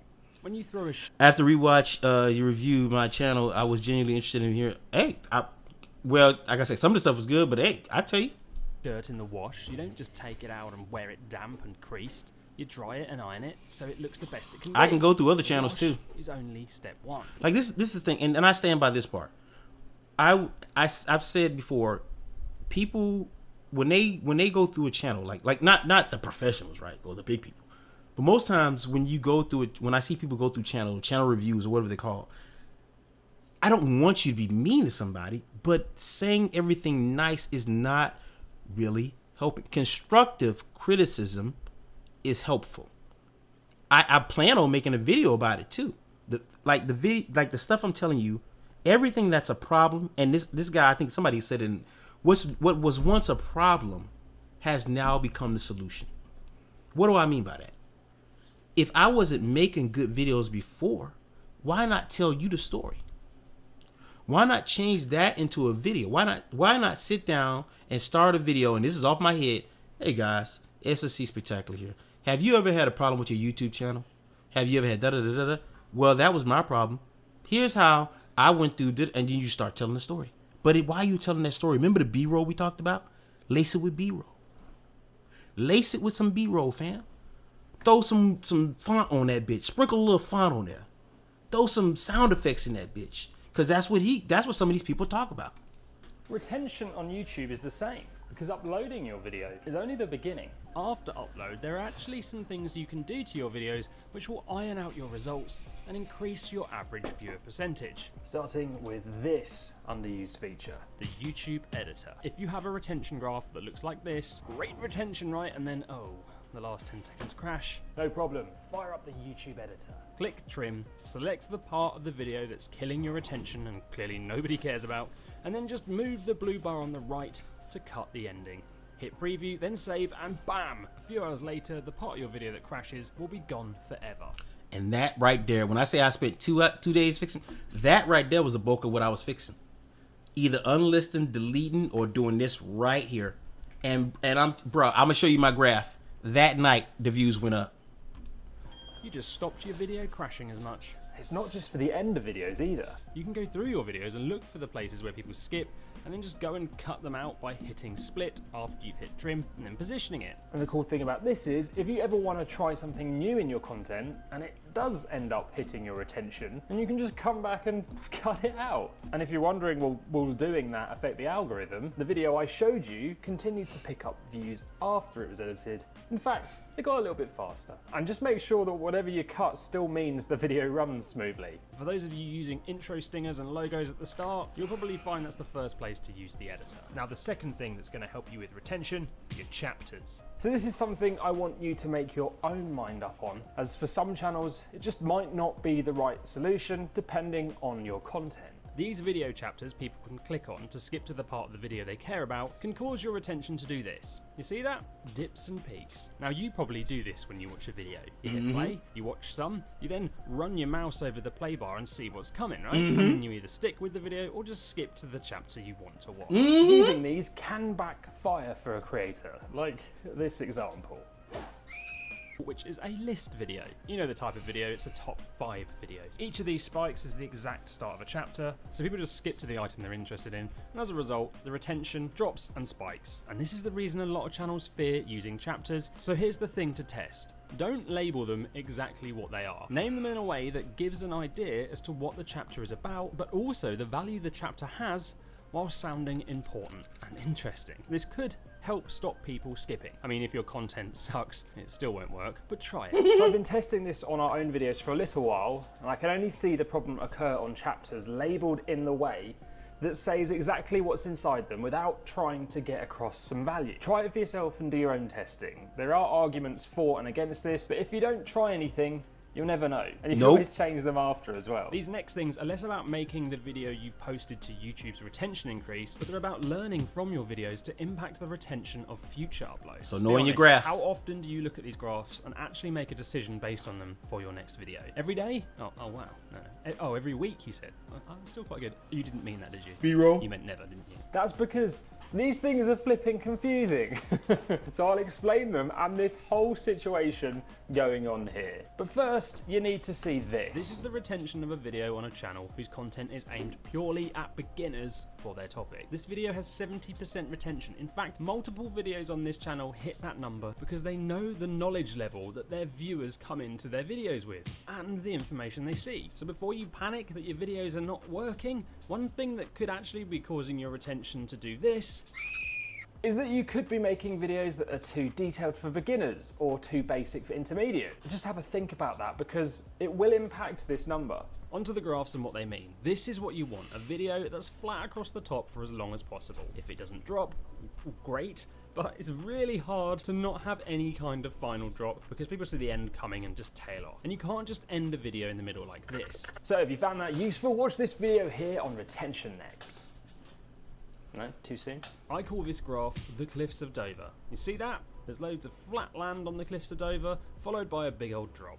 You have this on all of your videos? Congratulations, you're winning YouTube. The next and very common graph is this, the blue run ski slope. This means your viewers are really slowly leaving your content, possibly not even skipping, they're just moving on and watching something else. This could be because your content is too boring, the level of information you are giving is too basic or complex for your audience, your content's too slow and rambly, or you might actually have made a video that satisfied your viewers to the point where they didn't feel like they needed any more. The blue run's not bad. It will keep your videos above 50% retention, but when you see graphs like this, you have to start testing things to see how you can get this line flatter. The videos at the end will give you some things to try out to do that, but I'm afraid it's just a game of testing to try and improve this, as there isn't a one-size-fits-all solution. The black run ski slope is next. This drops your videos under 40% and could be a pretty bad sign that your video was all of the previous things mentioned, but worse. Now if you see this, you really need to spend time looking at why. It could be that your title was misleading, your content just wasn't good enough, or your audience is totally skewed. The speed bumps are next. Graphs that go up and down means people are skipping entire sections to the bit they actually care about. This is a really good graph to learn from, because you can look at the part of the video they're skipping to and get a really clear picture of what the viewers care about around that topic. So you could potentially make a video on these topics at a later date, knowing exactly how to structure the content. I think this is probably the best graph to read because it makes things so obvious. Don't fear trying something new in your videos to rescue your attention. If your new idea doesn't work, you can just cut it out and then cross it off the list of things to try and focus on something else that might work. With that attitude, you will move forward here. I'd also like to introduce you to relative audience retention. So this shows you how your video is performing compared to all videos of similar lengths on YouTube. To find it, click on a video in the YouTube studio, then select Analytics, scroll down and you'll see this graph. Click See More, then select Relative Audience Retention. So what you can see now is how your video performs versus others by the minute. In this example, the beginning gets off to a pretty good start and is classed as above average. Really, you want to get as close to high as you can. Then it dips in the middle, and then it takes a little bit of a drop. You want to be above average or high across your whole video. If you are below average, you really need to work on that. Sometimes the traditional retention metric might seem low, but in the grand scheme of things, using this data, it might not be as bad as it looks. So if you want to turn your graphs more like this, then watch this playlist here. All right, so we did that one, right? Did that video. All right, so let me put my music back on. I'm gonna turn this down because I know it's gonna be loud if I don't.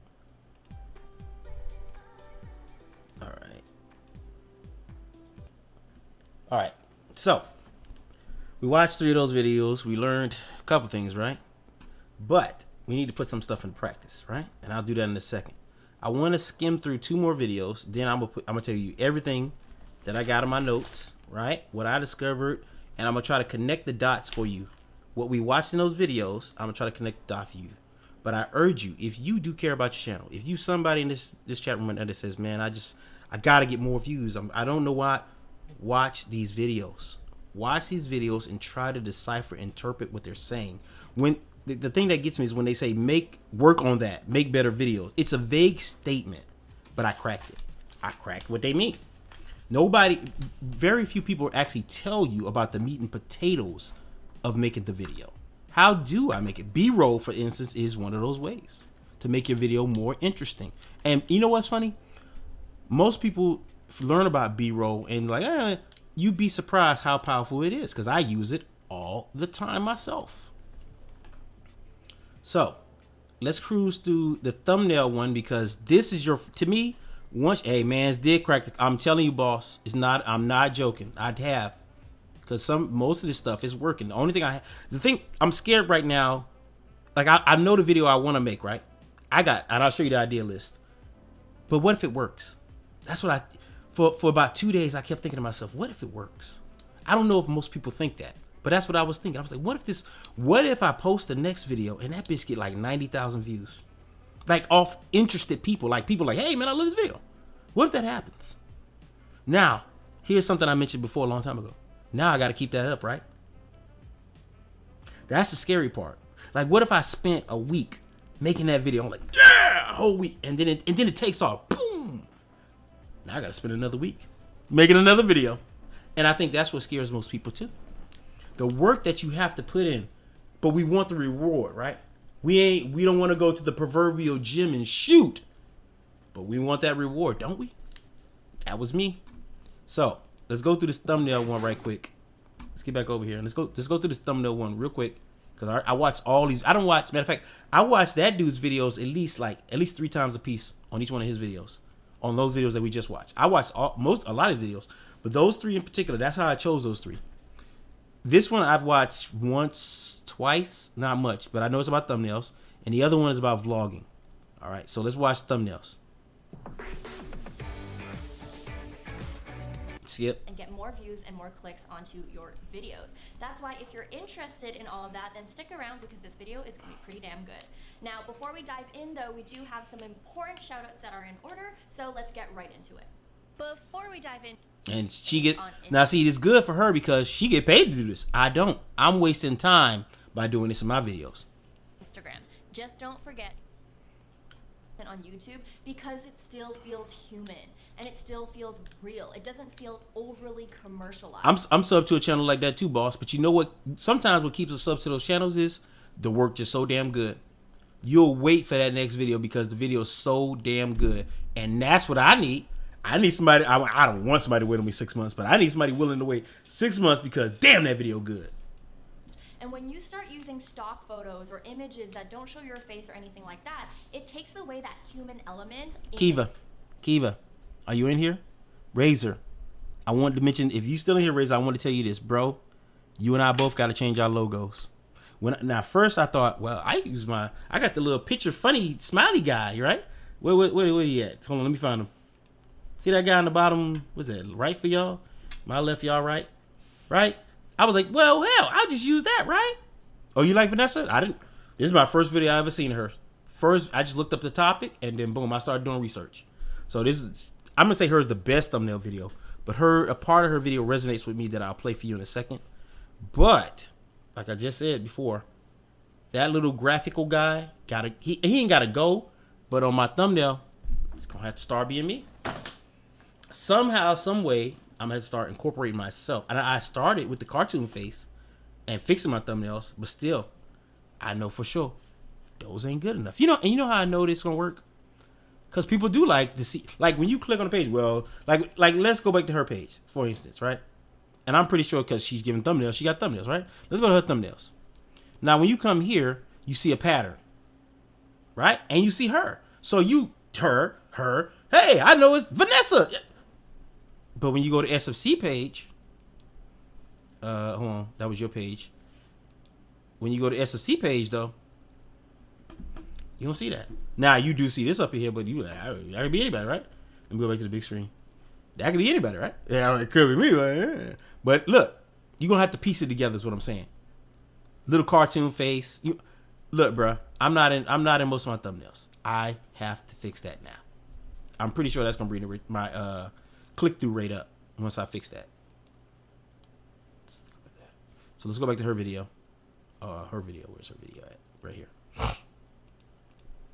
Your video. Now, obviously, this might depend on the niche that you're in, but in my particular niche, me having a personal brand and me having an educational channel, showing my face proved to be really important. Now, to help you out a little bit more with this, because I know what it feels like to just freeze and not know what pose to do for your thumbnails, especially if you do a lot of videos. So I'm going to share with you the 6 universal human emotions that I like to follow.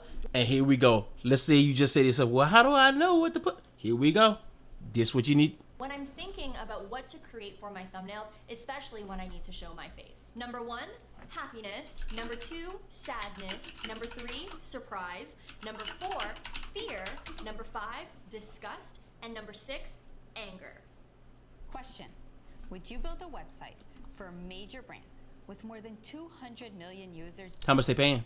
Now that I've shown you the 6 universal human emotions, I really hope that it can add a lot more variety to your thumbnails. But not only this, and speaking of variety, if you are someone like me who does a lot of sit-down videos, I can also understand that it can be kind of boring to constantly screenshot a part of your video and turn that into a thumbnail, especially if your background doesn't change a lot.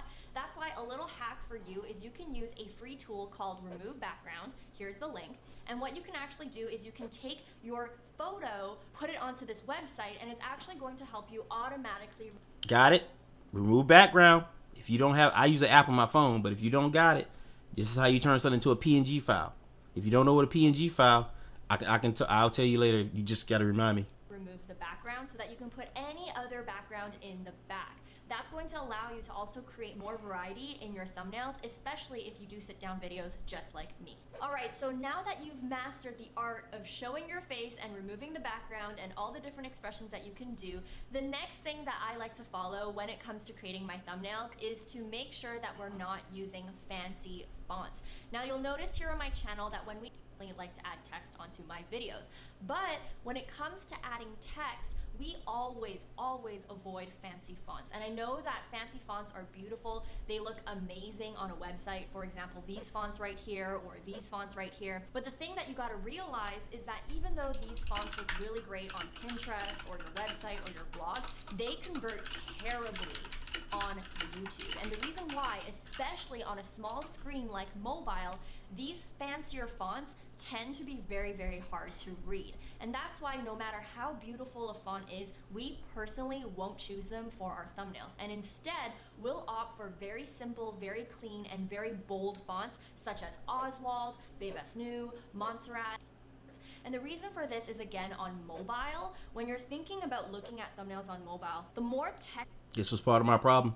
that you have, the less you're able to stretch out that text, be bigger on your thumbnails. And so when you have only 4 words, let's say, it's going to be a lot easier to enlarge that and to create more of an impact onto your thumbnail. Now, before I dive into the next golden rule that I have for you, I actually want to give you a bonus tip when it comes to adding text to your thumbnails, because I know a lot of you guys might hesitate on what exactly to put in your thumbnail when it comes to the text. Now, I follow one of the following 2 options. Option 1 is I say it like it is.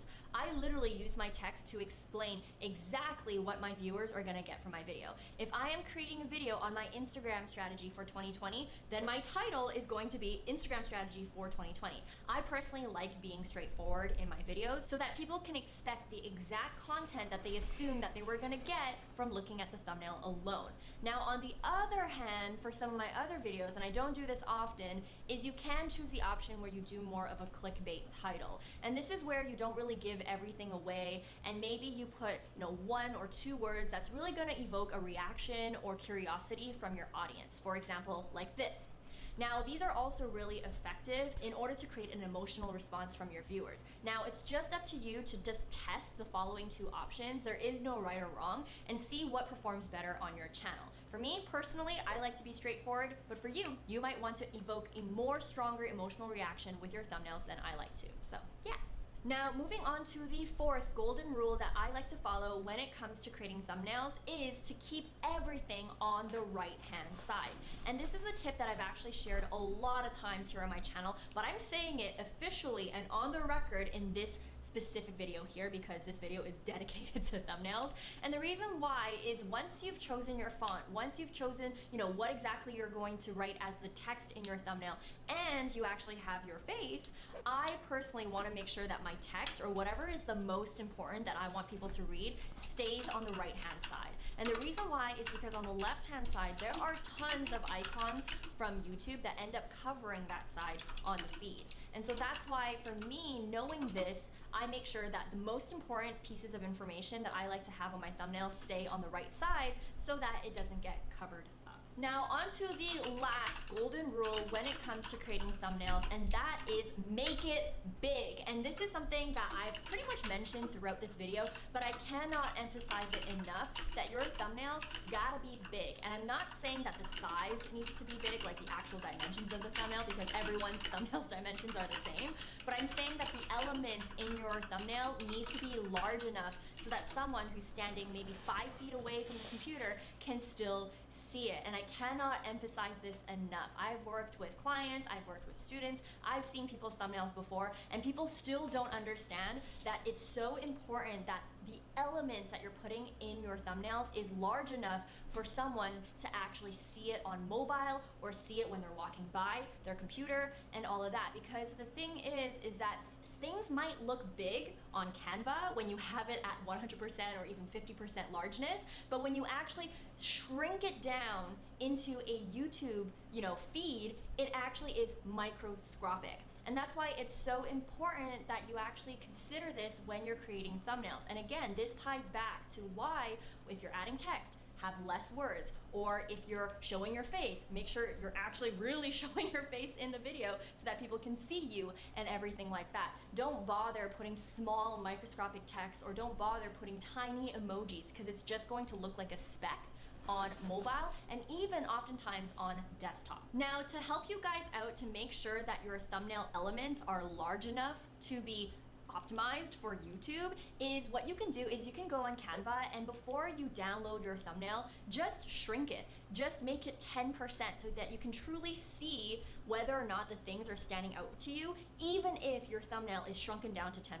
So that's something that I personally like to do. You don't have to use Canva, you can use something else, but I hope that that little hack helps you. Anyways guys, so far in this video you learned my 5 golden rules that my team and I follow when it comes to creating all of our thumbnails in our channel. Make sure you comment below and let me know if you learned something new, or if you have other golden rules that you like to follow. Definitely share the knowledge. Now, while you wait for next week's video, make sure that you also check out these 2 videos that I have right here as well. I love to talk about social media, marketing, coaching, entrepreneurship, and all that good stuff. So again, make sure you check out these 2 awesome videos. All right, so we learned about thumbnails. I'm not gonna talk too much on that one. Let's go to this last one. So this last one is on vlogging. So I told Spaghetti, because vlogging is important to a lot of channels, because, and I told him this, vlogging is something basic that almost everybody can do if you know how to do it, right? Also, Riot Stream, shout out to Riot Stream again. I told him that he should do a podcast, and it suits, those things suit those people. And he's like Riot does. Let's go to Riot's channel. Riot does a podcast, right? And I encourage you to go look at his podcast, because it's pretty good. Especially the part he did last week about Side Duck. But let me see, where is he at? Let me just type it up. Big Iron Riot. All right, so here he is right here. And right now, he has, and don't be alarmed, I'm not subbed from this channel, I'm subbed from other channels, but I can't keep jumping back and forth during the stream. Anyway, so look, he's doing his Riot's Nonsense, is his vlog, right? So look, let's look at it together. 8 views, 14, 17, 53 at the best right here. But when he got to the Riot Nonsense, 30, 26, 39, 17, and I think one of them, he also puts it on Spotify, right? So Spotify, one of these picked up a lot of traction, like 700 views. So now that and that was good that he did that too, because I didn't say nothing about that. He put Spotify on his own. Now that's bringing traffic back to his channel. So he solved a couple of problems. He didn't know what he was going to do at first, right? He like, I don't know what I was to do. He solved this problem on what to do. Plus he got his shorts going. So his shorts with his Riot Stream, his Riot's Nonsense, has launched him into somewhere. At least he's got a path, right? He's got something he can do until he fully fools himself out into the channel, if he should keep going, right? So what I wanted to talk to everybody about too is this. Don't do, like, I'm not gonna say don't stream on your channel, but if you're gonna stream on your channel, take it as serious as you do your regular videos here on YouTube, that is. Because what happens is, and we all know this, when you go to somebody's channel and you look at this, you're not gonna watch any of these. You're gonna laugh, not at the person, but in your head, you probably gonna say, well, that motherfucker got like why would I click on this 3-hour video and watch it? Or unless I know he's entertaining already. I'm speaking from the perspective of somebody, if I'm new and I visit this page, why would I want to watch a 2-hour and 49 just out of nowhere? But what is more manageable is the shorts. The shorts pique interest. Somebody watches a short, like, yeah, they're pretty good. Watch another one. Who is this guy? Riot Stream. Go check out his page. See Riot's Nonsense. Oh, shit. And when you hear Riot's Nonsense, yes, it's 40 minutes long or 30 minutes, but you'll be like, damn, that was a good 30 minutes. Quality stuff. But gotta put your face up there. Like, he got a logo. I don't know. I think his logo might work for him. I don't know. But I'm going with using a picture. I'm going with that from now on. Because what it hasn't been working before. Not using it hasn't been working. So why not do it? Now, I know you might be shy. I know you might be this. But guess what? This is when, and I still stand by this too. If you sit here and say, well, I can't do that, I don't want to do that, then how bad do you want to do this? How bad? That's the question I ain't answer. How bad do you want to do this? If all you can say is, well, I don't know, and how bad do you want to do this? You'll be where I was with, well, I'm okay with it. And you're not really happy, but you say it's, don't do it then. That's what I say. If you're going to end up that road, don't do it. But Riot does podcast on YouTube, Spotify. He did. Yes, he did. Vanessa looked like she uses. I don't know about that, but hey. But okay. So, before I move on, I kept Kiva page up for a reason, right? But before I move on, right? Let's before I talk more, let's go to the thumbnail, right?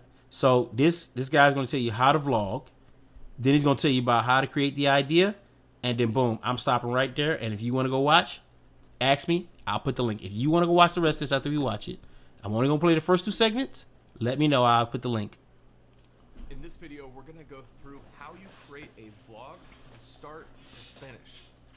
This is a special video that I'm putting together for you because I'm taking you through the entire process rather than just giving you some tips and tricks. We're gonna go from idea creation to planning to the gear, how I shot, and then we're gonna get into the edit, and I'll show you step by step how I develop my edits so that the footage turns into a story that's entertaining to watch. Now recently I started a second channel that's all gonna be story-driven content. None of this tutorial stuff B-roll. you see here.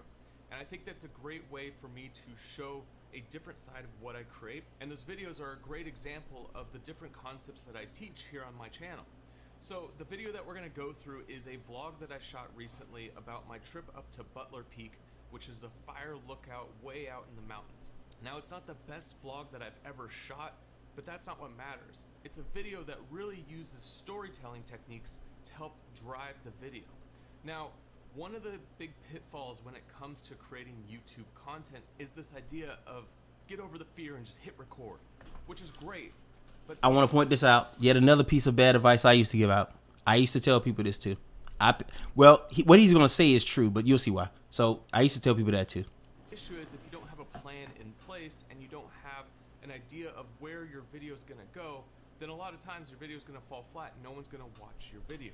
I see this all the time in my comments, especially in my original how to vlog video. What I see a lot of the times are people saying like, you know, I've been doing this for 2 years. Oh, you watch them too? Wow. Or they're on the other side of the fence where they just started their vlog and they're like, all right, great, I'm gonna go out and I'm gonna go start shooting. I just found them. Having motivation and being able to get over your fear and just hitting record. I did, because hey, these people gave the hardest. When I looked at these videos, I was like, okay, wow. Because a lot of people make these videos, right? These few people that I just summoned for you on screen, bro, they just it's like that spark was in my mind just going out, and when I watched it, it lit back up, and bro, all the ideas that because I tell you all the time I got ideas, I do, but all of them just lit up in a different way. All of them were just like, what if you instead of doing that whack ass shit you was about to do. Great way to approach YouTube, but unless you've sat down and really thought through your videos, a lot of times just hitting record and recording everything and then trying to edit it into a video doesn't work. You'll keep hearing this again and again the more you watch like YouTube education and filmmaking tutorials. You'll hear people say story matters most. It do. Well, that's great. It does. You need to understand how to craft a story. Yep. So in this video, storytelling is going to be one aspect that we're going to cover, and I'm going to show you how I created a simple story out of a vlog. Because if you can tie story into the vlogs that you're creating, it's going to become more engaging for your audience. If you have a setup, you have a history, you have a journey, and then there is a climax with a resolution, when you put all those pieces into a YouTube I seen him video, too. your audience is going to I used to watch him 2 years ago. Nick Mim, him and his brother. This is why some creators do so well. You don't think about the storytelling elements because it's just super engaging and you want to keep watching. But if you take a step back and you look at these big creators, That saying again, when you do things right, people don't notice you've done anything wrong at all. you'll notice that these same storytelling elements go across every video on their channels. You look at someone like Casey Neistat, or you look at Yes Theory. They are using storytelling. Well, let me say this to you. Craft their And this is something I say about video games. Once I find like a person I like, I stick with it. Right? Like this guy, I don't plan on watching him because his channel doesn't meet all my needs. Does that make sense? Like right now I'm looking for somebody on Instagram. That's my next step. I'm gonna look for somebody who talks about Instagram and see what they say.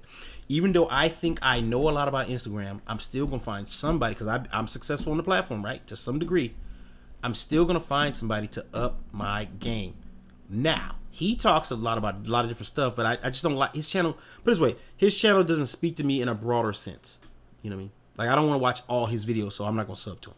Nothing against the man, just he doesn't do it for me. But this video does. And like I said, this video is for somebody who spaghetti.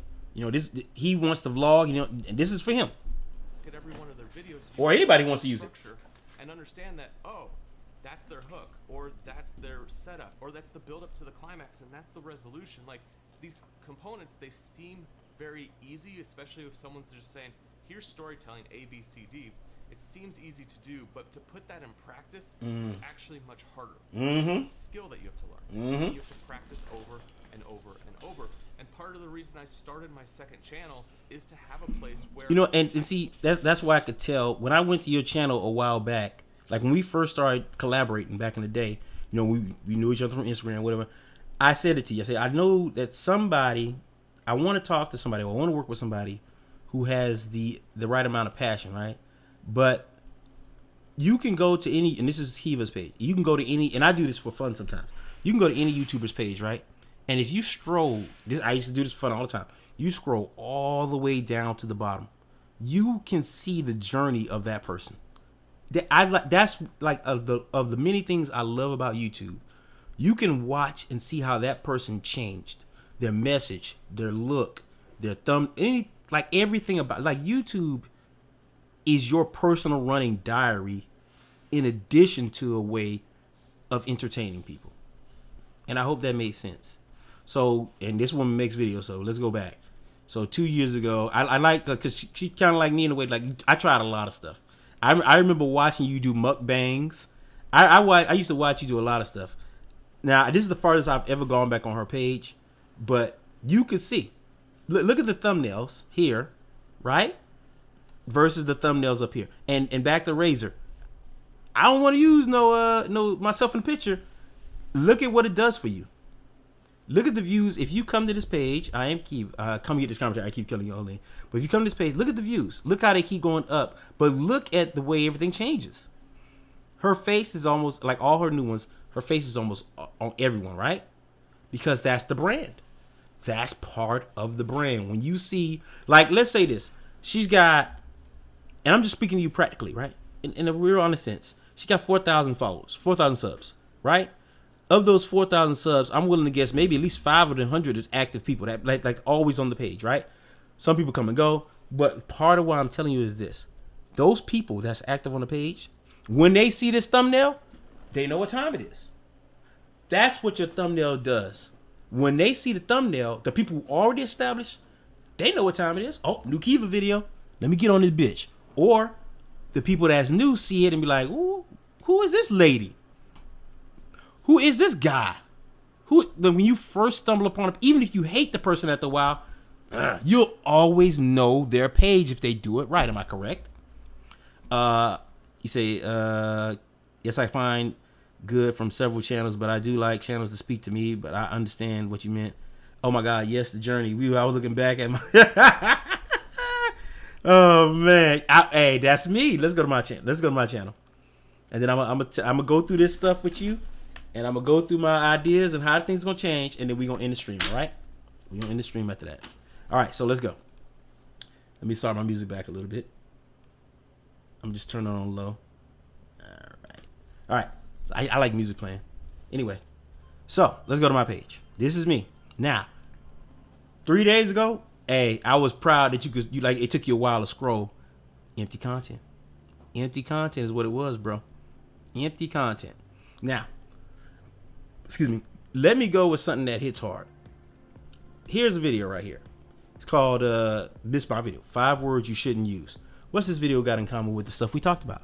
There I am on the front cover. You can't even see my face, but there I am on the front cover, and there's some text. That's not intentional. That's the way the video thumbnail came on purpose, because that was back before I could make thumbnails. Old video. Now, why am I putting up this video? 1,346 likes, brother. 1,300, views. A lot of views for an old ass video that came out in 2013. Right? Now, if you've been getting likes and hearts from me, that's because I was going through my comments. Brings that video back to life. It'll bring that video back to life. Because you commented. Once activity gets shown to the video, that's what they were talking about. It'll activate and start showing more people video in the hopes that somebody else will like it. So let's say Razor looks at one of my videos and he watched the whole thing and he hit the like button.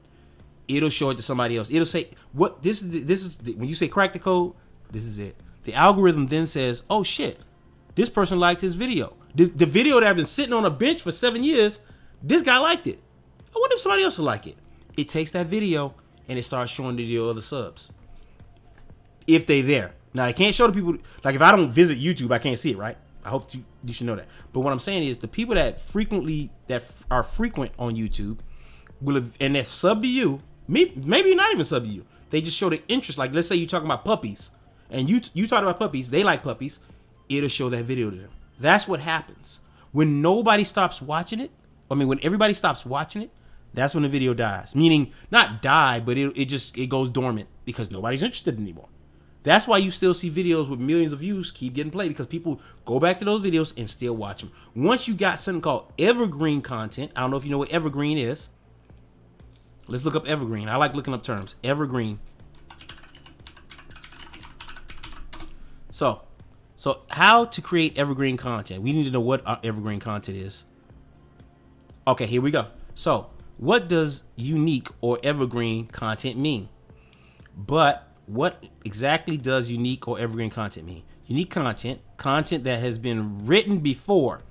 This content is unique to you and your business. The same writing, wording, image, etc. will be found anywhere else. This is also sometimes referred to as original content. Evergreen content we like to refer to as ever, always, green, fresh. Always fresh. Evergreen. Always fresh. Meaning it always entertains. Let me find an evergreen piece for you. Any animation I got. And most of you probably don't even know I made animation back in the day, because guess what? YouTube don't show it to you, right? Boom. Here's an animation I made a while back. I'm not gonna play the sound. I haven't done anything to this video. This is my old. You can see, looking here. This is stuff I did a while back when I changed it. So I haven't watched this video in forever. But this is an animation. Now here we go again. Let me pause my music. Here we go with unnecessary stuff. Look at the beginning. We talked about stingers, but see, once again, I forgive myself on this video because this is 2013. I had just started making videos like 6 months. This video isn't that, you know what I mean? It wasn't that old, so I didn't know. I'll let this one go. I didn't know. And back then, nobody was really doing, like, intros were big back then. Intros kind of, to me, my personal interpretation, that you took your channel serious. When somebody set up an intro and an outro, that's how you knew they were serious about their channel back in the day. Nowadays, somebody asked me the question, like, hey, do you see like a lot of big YouTubers don't use intros. They might use an exit card, but they don't use intros. Not a lot of them, because they want to get right to it.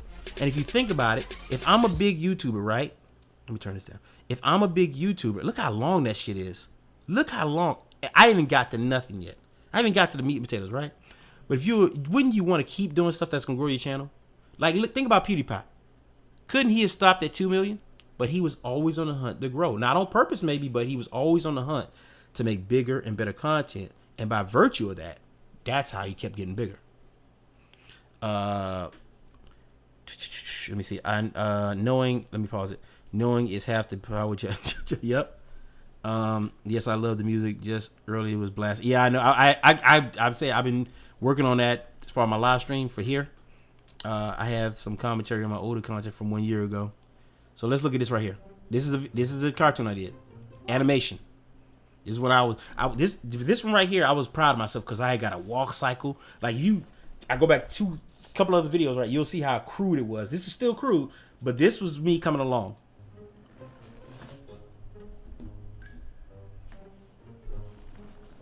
What's good, my dude? Nothing much, Black. Hey, Aisha said something happened to her in class. Oh, let me tell you about this dude, Black. Ain't like I'm stopping you. You done, Black? Or you gonna let me tell the story? Or you can sit here and play Kev hard all day with the jokes. Like I was saying before, some unfunny mug interrupted me. Now, that's enough of that, right? Appreciate you, bro. I got a whole playlist of them. But my point right here is this. That was cool, right? Here's me pushing it to another level. I'm showing you these videos for a reason. Now look at this video. This video has 1,000 views. It hits on a lot of the stuff that they were talking about. It gets straight to look how it rolls in. Let's look at the intro to see if it wastes time. Graphics, music, 7 seconds. Hi there. Boom, we into the video. Guys and gals. I heard you're looking into being a soldier. Well, we've got 10 high-speed ways you can find out how. No introduction, no follow me, no none of that shit, right? That's why this video got 1,000 views. Let's take a look. Why, here's a young recruit right now. Say, you there, hero. I heard you're considering joining the U.S. Army. Sure am, mister. Well, I hope you're aware it takes a special individual to join the U.S. Army. Hey, you saying I'm not special, mister? Wouldn't dream of it, hero. Just wonder if you're aware of the intense, post-pounding, and laborious preparation it takes to join the United States Army. Intense, mister? How about we have a look, wild man? Sound effects, graphics, scene change. Applies to cartoons too. Now that's enough of that, right? I just wanted to show you this to tell you this. I was doing it. 2015. Am I right? I said 3 years, right? Or 4 technically, right? But I was doing it. This is what 19 thumbs up, 1,000 views. This is what was doing it. But somehow, some way, your boy got deviated and lost. Then I started posting this, my last army mission. Then I started, I did video game stuff here I wasn't supposed to do. I did it anyway because I lost faith in my video game channel. So I was like, well, I want to just combine, and I just started mashing everything together on SFC, and we're like, oh, fuck it. And then I just started placating myself. I said, it's my channel. I do what the fuck I want. I don't care. And that wasn't good for business. Man's been doing this. This is my first video. I didn't make this video. My daughter filmed it, but this is my first video. November 28th, like Thanksgiving in the year 2010. That's my first video. That's how long I've been doing this. So now, my thing is this. To go back to the Kevin Samuels. He's been doing this 10 years and he just made it. So if I do this and I apply this and I make it. So this is my first video ever. I didn't upload this. She did. I didn't even know it was here until I said, you know what? When I said I'm going to make YouTube videos, that's when I found that video. This is my first video ever that I filmed to make. Once again, long ass intro, right? Long ass intro. Trying to be fancy and cool, right? Because that's what was popping back then. Right? Look how long this intro is. Look how long that motherfucking intro is. That shit was about a minute long, fam. Videos, but in this case, I'm thinking it's pretty special. I still got that camera too. As you can see here, I got a camera. So I had to go out. I still got that camera, bro. Still works. Well, the battery dead right now, but this is what I started filming with. We got that out the way. Well, longest, never mind. Excuse me. Been to war a couple times, so I might be a little foot. Look at that old fucked up laptop. That shit lasted 2 seconds, and that laptop led me to my next video. This right here. This was my first MacBook. Long ass intro. Anyway, so once again, problem becomes a solution, right? I want you to remember that when you're making videos. Problem becomes a solution. My laptop broke. It led me to make this. Now, I didn't know I was doing that back then, but that's what happened. I turned it into a solution. My MacBook Pro I just got today. This big lug. Only had this thing 6 Look at the resolution on this bitch, yo. That buttery smooth 240p. That, hey, bro. 240p. Oh, Lord. Look, I use transitions. I use words. Scene changes. But I do know. Right? Music, even back then. Okay. Oh, my bad. Anyway, let's put that back like that, and that didn't even happen right there, though. You know, Trying to be funny. Like, So that was me way back when, right? That was way back when. Here's the first video that ever took off for me. And I think a couple of y'all done watched it. Called Hoes Hoes Don't Need Head. So that's what this one is called. If it isn't our young friend Everett. Uh-oh. What seems to be the matter, Everett? Man, I saw these half-naked girls on Facebook and Instagram. I told them how much I liked their pic and that I wanted to, April, if you're still in the room, Razor, if you're still in the room, remember when I told y'all I talked about that stuff like thirst and baby? I talked about it long time ago, bro. I used to talk about it all the time, and then people was like, shut the fuck up. So I shut the fuck up. I even put it in a cartoon. You know what your problem is, my dear lad? What? Hashtag the thirst. Huh? You were being thirsty, Everett. And hoes. Yeah, I hear boss mention this one all the time. But hate quenching your thirst. Thirsty? Hoes? I see you're still lost. Let me help you. There are different. This video right here got me my first check. I only got 2 checks from YouTube. You know, it's funny. I don't mind being wrong about stuff because it ends up being funny and makes a great story. I don't know why people be so worried about being wrong. But this video and a Sharkeisha video, Sharkeisha, if you remember her, those 2 videos, that's when I really realized the importance of YouTube. I was pussyfooting around. I'm not even gonna lie to you, fam. I was pussyfooting around just making videos. I was just making videos. And then that video hit and it said, and I was partner too. I got a partner. I fought my way into their partnership program. And when it hit, it said, you earned $25 on this video. Overnight. Bro, I went to sleep. That's how most of these stories happen. You go to sleep, you wake up in the morning, holy shit, video done blew the fuck up. Boy, hey, if you ever had a video blow up like that, one in the chat room. But here's the feeling. It's like waking up to an unexpected Christmas gift. After waking up week after week, day after day, fucking videos just ain't hitting, dog. Man, I don't even know I should keep. And then you see it. Holy shit. 80,000 views? And you be like, oh, and that's what gets you right back on the train. I got to do it again. Crack. I got to do it again because I want that feeling again. Different types of women, everybody. There are the nice, beautiful, and valued, opinionated women. And then there are hoes. Say, how do you tell the difference, mister? That's easy, Everett. If they look like it at least sperm dumpsters, then you're on your way to spotting hoes easily. Mister, those women didn't have heads. That's easy, Everett. Hoes don't need heads. Well, at least for these people. I'll tell you something else. Hoes don't need heads. Tendons. Why's that, mister? Let's take a look again, shall we? Now after seeing that, what could a hoe possibly have to say, Everett? Well, at least. Would you raise your hand and ask these type of women anything if they were your teacher in class? I mean, I could think of other things that would raise. It wouldn't be my hand. But I forgot how funny this was. How to not dress your sister? They sure wouldn't tell you E equals MC squared, could they? Or like A equals M in L. you're right, mister. You're right. Hoes don't need heads. You know, I learned something today. Never be thirsty over hoes. Oh, and respect real women, not headless TNA. Hey, look, I even gave you a moral of the story. I even gave you the moral of the story. Yes, mister. Now I know. No problem, dear lad. And remember, no one is half the battle. Now back to these headless hoes. Isn't that hashtag the thirst? Only if you leave comments, lad. Only if you leave stupid comments. Now beat it! And before you go, do you have any lotion on you? Ew. Gross. Hoes might not need heads. Thirsty narrators do. I do believe I've shat in my pantaloons. Unchanged. I ain't take the engine out.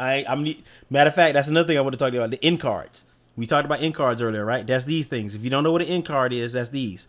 You need to use these. I've been using them forever since they had them. They didn't have them a long time ago, but since they got them, I use them. What it does, you click on it, take you to another video. And that guy we was watching, that I tell you about, you know what he said? It takes your viewer on a journey worth of content. They can't stop watching if you do it right. So if you're not using these end cards, start using those end cards. All right, so that's enough of that one, right? We watched that video, right? So here we go. What's the overarching problem? The overarching problem right here. We're going back to my page, and we're gonna hit this right here, right? And then I'm gonna edit that video for you too if you're still here, Kiva. So here we go. Your boy was off track. Like, that's my biggest problem. Somehow, some way, we ain't go in details, I flew off track.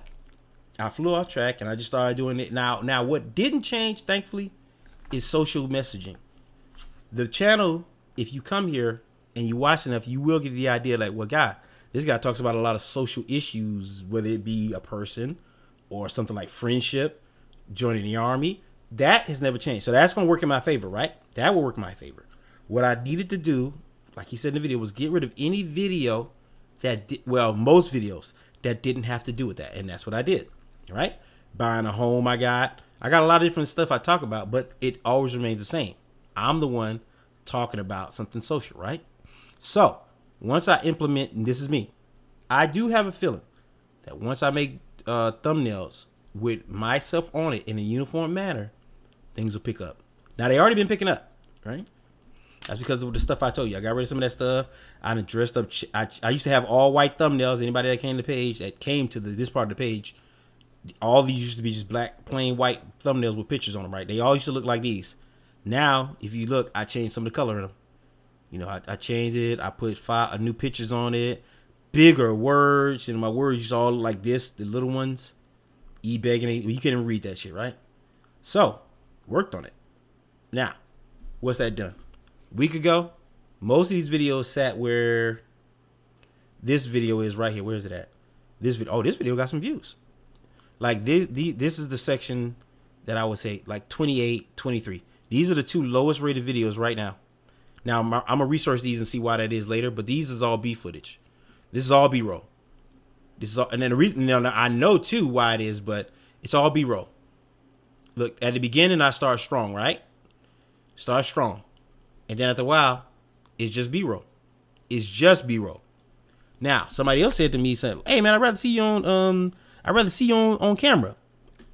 That's to be the first time somebody said that to me, but I can understand why. But also, sometimes in my videos, and I have to stick by this, sometimes it's not necessary for me to be on camera. I don't want to be on camera because I'm trying to prove something, but here's the video. Here's the start of this video. Now let's see how it starts.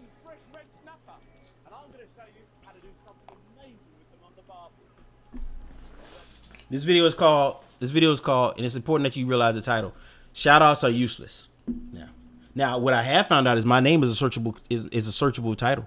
I haven't found that out, so search SFC Spectacular.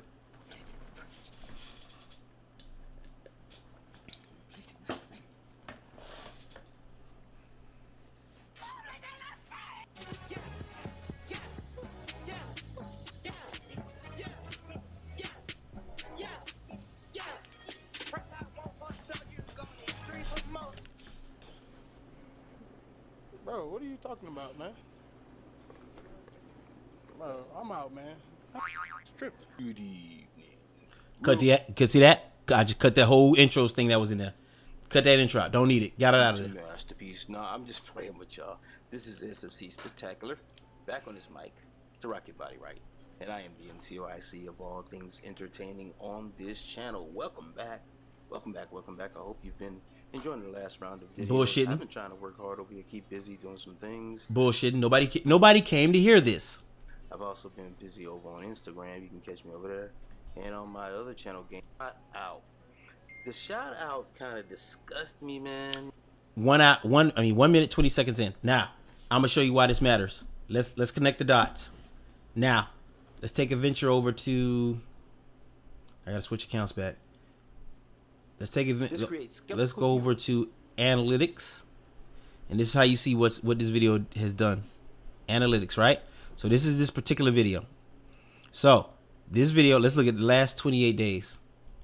You can change the time up here. I'm teaching you how to use the metrics. We went over the video, right? The guy talked about it. Now I'm teaching you the practicality. I'm gonna teach you how to edit the video and everything, right? So look here. You can change the time span of what you want to see. So you can go, since it was uploaded, you can do a custom one. You can do by month to see how the video did month, because you need this to measure when it was doing good, all this stuff plays into it, right? So let's go back to 28 days, the last 30 days basically, right? So this is what we got. We look at the chart. 0, 0, 0, 0, 0, 0. Nobody give a fuck about this video this whole time until Monday, 3 August. Probably was me. 2 of those probably me. But I'm just being honest. So that's when I was fixing the video. I probably counted 4 views. But until that day, nothing happened. But once I clicked it, 2 more views. See what I mean? Once your video the same way. Once people start acting on it, it gets active all over YouTube. Once it stops getting active, and I think all those terms, click through rate, blah, blah, blah, nobody really sat down and said, hey, this is what it really means. And that's why most people don't know it or don't care, right? So once you click it, boom, somebody else is going to see it. If they like it, it'll keep going, and it'll keep going, and it'll keep going until people lose interest in the video. Now, we come down here. This is the part he was talking about where you can tell like how they've been watching your video. I hope you can see it big enough, but I apologize if you can't, but here we go. So at 6 seconds, this is what it tells you. At 6 seconds, 74% of the people that clicked on this video to watch it stayed. So 74% until it gets to about 10 seconds in, drastic drop, goes down right here. Well, what happens right here?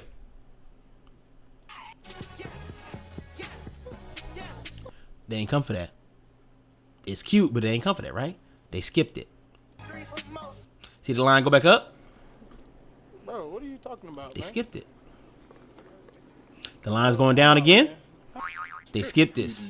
They clicked it right back here, and then the number went back up. So okay, right here. Let me pause it. So right here, they kept jumping wherever they were in the video. I can't tell you that, but wherever they were, they jumped because the spike went up. And this is and coincidentally, it's right when I start talking. Right. And I am the NCOIC of all things entertaining. See that? See that? Continuous segment. Viewers watch this segment without dropping off. Great job. Now, you might be thinking, shit, all this. I didn't know this shit was here either. I knew this was here, but I knew it told you all this. Continuous segment. So that means this group of people, 37, 41, even improved. That means that amount of people that watched from the beginning were still here during this time. And not only were they here during this time, they kept watching this. They kept watching from here all the way to here. Candy, it's nothing. Then somebody left. It's a command in a doggone chat. Then it went back up here. 2 spikes. 2 spikes. A spike means, let's see what it says. More viewers watch this part of your video compared to previous parts. So a spike means they replayed it. They might have liked it so much, they went back and played that part again. So go back to the previous diagnosis. Well, this part was interesting. It's just they kept watching this part and leaving or skipping. Get back to this part. They did. This is a spike too. Let's see what this was that they played. I mean that they another guy's room. I like you, not that guy. Let's keep peeling that guy. We like you, man. So that you hear what I said? Now you heard what I said right there. Somebody liked that. So it tells me I need to say some more stuff just like that. So it just degraded the shout out over time. Nobody's going to take it at you. Why would I go to another guy's room? I like you, not that guy. Let's keep peeling that guy. We like you, man. You know? Now that is pretty true and funny. I see why. 3 dips. Dips are fewer viewers watch this part of your video compared to previous parts. So they either skipped around or they just left. One or the other, like he said in the video, right? So I'm telling you, I watched all those videos and that stuff to not only correct myself and get right, but once I realized that, to come here and bring all that stuff to you guys. That's what I did. That's what I came for. All right? So let's get an edited video, and then I'm going to go over this list, and then I'm going to get out of here. All right? So let's find a video we need to edit. Keep going. We'll keep the sound off for now. So let's find a video. It could be any video. But those are unlisted videos. Let's go to here. Let's do this video. So this video hasn't been touched. Here's what I usually do. All right. So let's go here. I get a second page open, right? I'm working with two pages, right? Now, from top to bottom, I start taking care of the video. Meaning, in this place, I make sure, like look at this. Check out my Facebook comic and comedy page. Outdated. All gotta go. And I've done what I'm talking about right now. I've done this to a lot of my other videos, I should say. I've corrected all this stuff. Even the end screen I've corrected. Even the end screen I came back and I changed because I thought I knew better than YouTube. I don't. I just keep, now what I do, depending on the video, I put 2 boxes. But one I definitely put. Video, best for viewer. I let YouTube decide because YouTube's algorithm will know what they like from my collection. And hopefully I'll leave it up to them. That's going to be part of my research.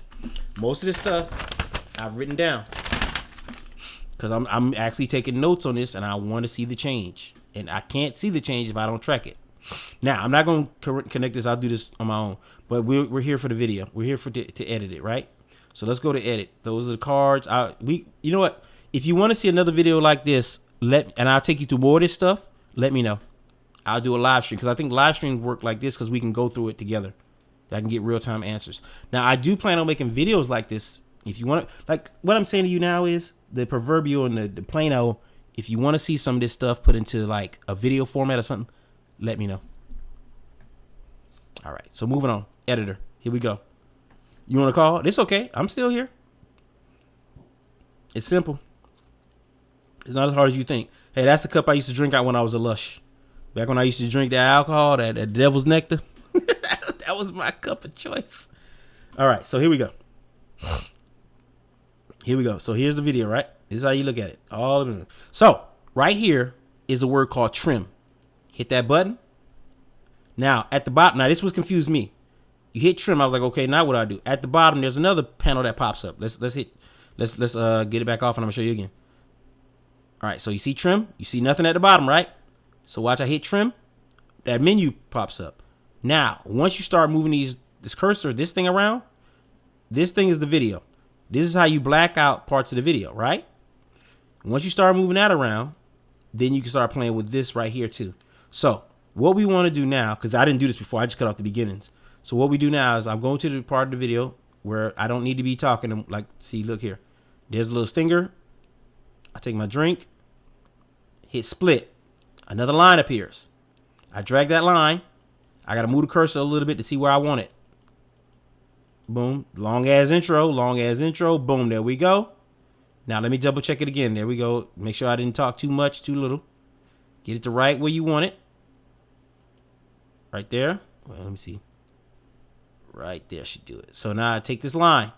I drag it. Boom. Now let me repeat again. Edit trim. If I want to take something out of the middle, I go split. I hit split. That blue line's appear. I drag that blue line. I bring it right here. That part is now blacked out. Now I hit play. Shout out. Skips right over it.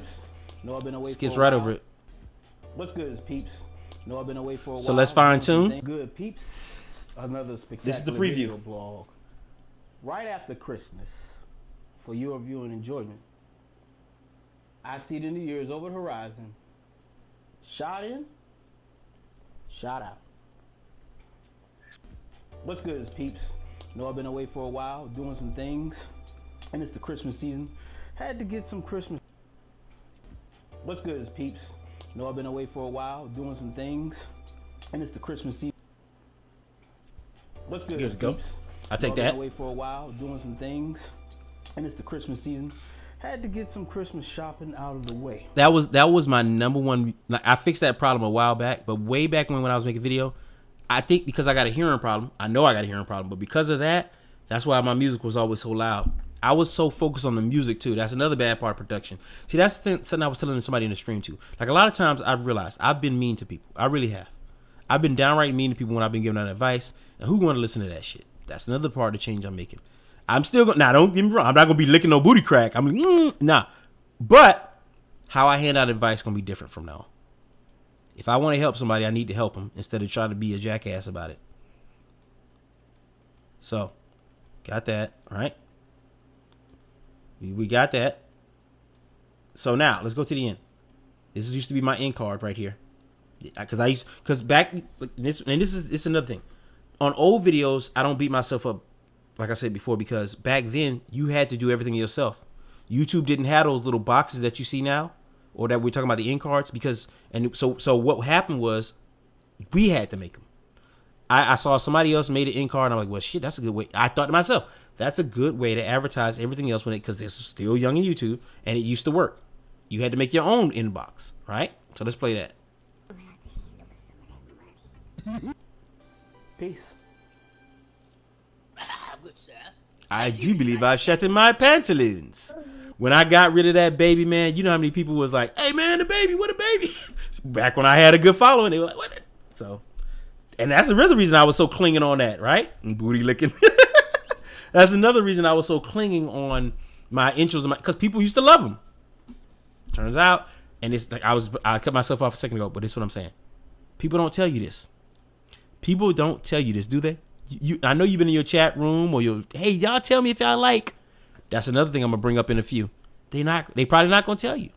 And like I said before, they just too nice. They don't want it. And what they do, instead of telling you, they just leave because they don't want to be mean. Now there's something said for being mean. If you ask me, I'd rather somebody. My homeboy asked me this on. I'm gonna read it back on his text. I'm gonna read what he said. He said, "Here we go." I said, "Once I fixed the image and new people." No. This part I said, "I think of people were afraid to tell me since I'm so loud and intimidating. That's what I've been told at least." So then he said, "Would you rather be stabbed in the front or the back?" I like questions like that because it makes you think. It makes you really think about what's going on. Would you rather be stabbed in the front or the back? Which one? So if you get stabbed in the front, I told him at least I know who it is. Well, you stabbed in the back. So the question really was answering why you ain't tell me. He was like, well, if I had told you, would you have listened? That's the bottom line. So now we take that line right there, right? We drag it. We keep checking to where we ended our video. Right there. Perfect. Boom. Now, if you already got end cards, you just drag those end cards. Now, this thing is a little bit fiddly, so you might have to play with it. You just drag your end cards. Now, because of the screen, like I said before, there's not enough room for 2 of them for me. So what I do is I delete, or I already got the ones I need. If I had 2 of them, so I just keep this one will have people clicking on your channel to sub, and this one is whatever the video chooses for you. So YouTube will choose what the person's gonna see next. So we already blacked out our video, right? We done all our changes. Now the good thing, like homeboy said, is you can undo all of this. If you messed up, the undo button sits right up here. Hit save. Now, save changes. You read this little screen to tell you viewers, right? Hit the save button. Now it's gonna start processing your video. You go here. Let's go back to here. Now look, we found that video again in the menu. Right here it says processing. So it lets you know. You see that little blue thing? I can't point to, but it's right here. The little blue thing is telling you it's changing your video right now. The outcome of that video, let me show you. Let me see. Because we're not going to be able to see that one right now, right? So let me go find one that I already done. We just watched the video I did. Let's watch another video that I patched up. So you'll see how it turns out, right? Here's one. You probably never seen this video, but you probably should go watch it. This is one of the social commentaries I did do. So this one's called Boomerang Men, Mama's Boy, MGTOW. Got you. So boom. What's good, peeps? This is SFC Spectacular. Let me say I see for all things entertaining. Now, what you don't see is the intro. Guys, it's gone. Because I already cut it out. I already see it. You see where it was? Gone. What's good, peeps? This is SFC. That way, I get straight into the video. Now, here we go then. Now, here's what I learned. Now, I said this to you specifically too, Ray, to get your end card, right? Now, end card you can keep. But here's what I found in this whole thing. If I'm talking, right? Video's playing. These things pop up. I'm still listening. This starts to pop up. Oh, shit. Instead of waiting for that end card, people can choose to watch, right? Boom. Just click. Go to the next video. Go next video. Now, if you need me to explain that again when you get off the phone, I can do it. I got a couple of more minutes. So now, I solved that. That's how you. Now, here's another problem I'm gonna solve, right? Here's another problem I'm gonna show you how to solve. Go back over here. Go here. Right? Now, here we go. Thumbnails. Here I am on the cover, 84 views. Here on the cover, 107, 76, 251, 115. Now, I appear nowhere on the cover up here, right? 49, 56, 46, 47, 61. Now, these numbers have just gone up because most of these used to be in the 20. Most of these used to be just like those 2 videos I pointed out, 23, 28. 2 weeks ago, most of these videos, a lot of these videos were stuck in the 20s. When I started making these changes, there sits very few videos now that's under 30 views. All the shit that dude talked about, deleting, unlisting, editing, most videos in 3 days improved over time. over those 3 days. Look at this one right here. The one that I had a Derek Jackson video, right? And it was just from a live stream I did over here, right? Took it, put over here. Had a proper thumbnail covering everything for it. Like this one right now. This is a test. This one right here with Kevin Samuels versus Derek Jackson. I took the cover off this one. Shot up immediately 10 views. I changed it to like her face is on it. Like, put it this way.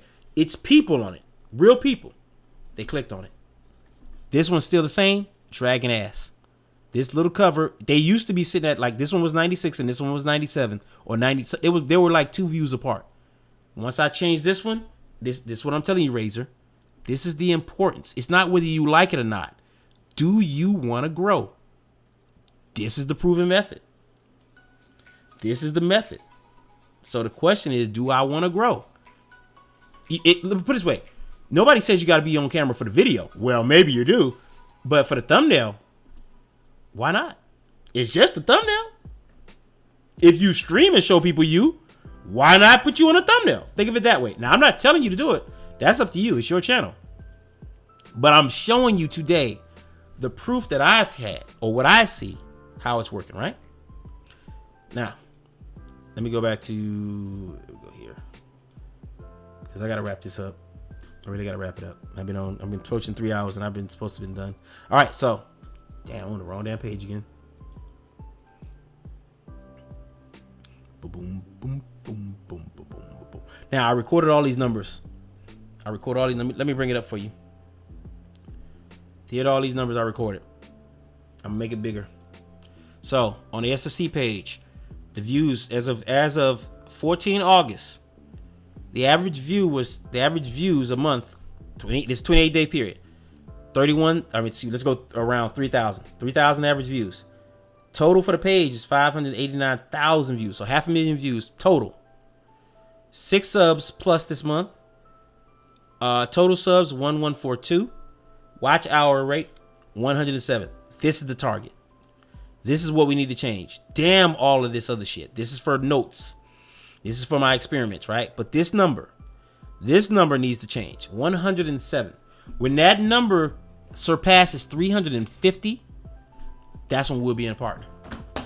And I did the math already. To equal 4,000 watch hours, add 350 times 12. Go 320. No. 40. 340. And you should come just short or over. So let's do the math.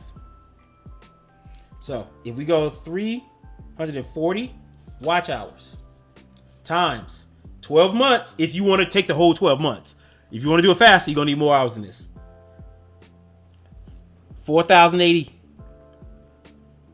So that number needs to be at least 340. That's what you need, right? If you saying I want to make partner, your watch hours have to be 340 minimum every month to make it. So there you go. Now you got that, right? Shrink this back down. These is everything I came across that was almost everything. I hadn't finished it. I didn't have time to finish everything. But this is everything, almost everything I came across that was wrong with my page. Let's go down the list. All right, so I needed to figure out what my target audience was. We talked about that in that video, right? You need to find out what your target audience is. My target audience right now, I'm going to change it, and I got a plan of changing it. But right now, it's 25 to 34-year-old males. That's my target. That's the most people that watch my videos. I got a 2% female intake on this page. Let's go see. I'm gonna show you. Let's show you the numbers. Audience. So here we go. Here's how you find all those numbers. Male, female. So male is 93%. The female's 6%. Ages 12 to 34. 18 to 24 is secondary. It used to be different before I took all those videos down. I had 4 different categories, but the highest one was 24 to 34. All right. So all this other stuff you can look at, United States, this is where people watch it. All that stuff, I'm not going to go into that. But it's important that you come in here and look at this stuff. You need to know this stuff, right? So let's go back over that list.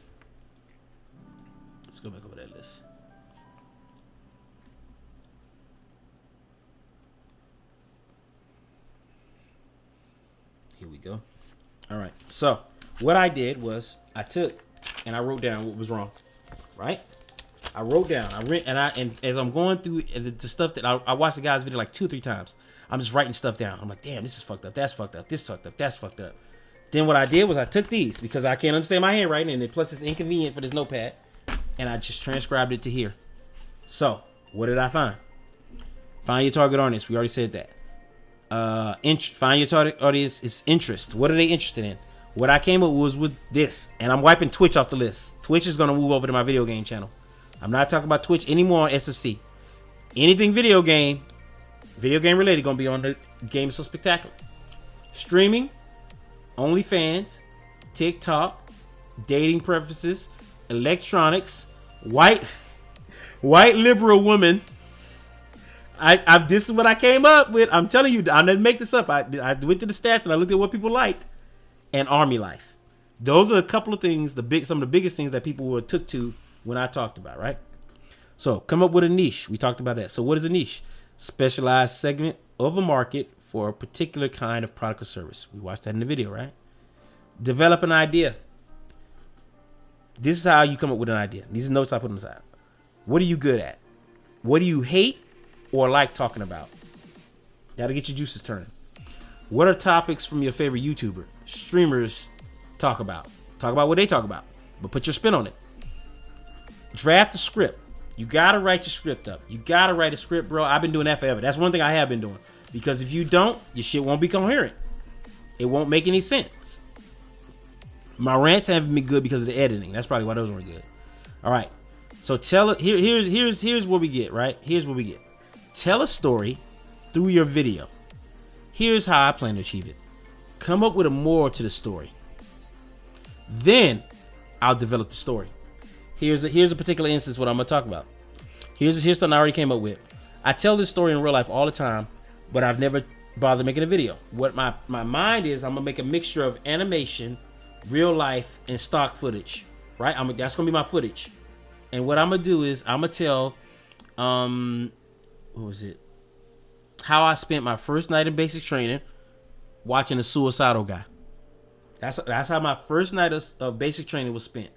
So once again, find the topic. Find what it says.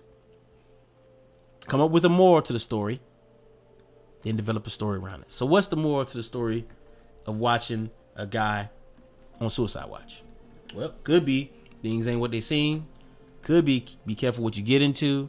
Could be it could be a lot of stuff. But once I nail it down, that's gonna be the hook. That's how you get the hook. Develop the ending first. What the whole thing is surrounding. Then tell a story in your life around it. So let's say you needed to tell a story about being on time. I really want to stress to you guys about being on time. You don't have to say it this way, but here's a story.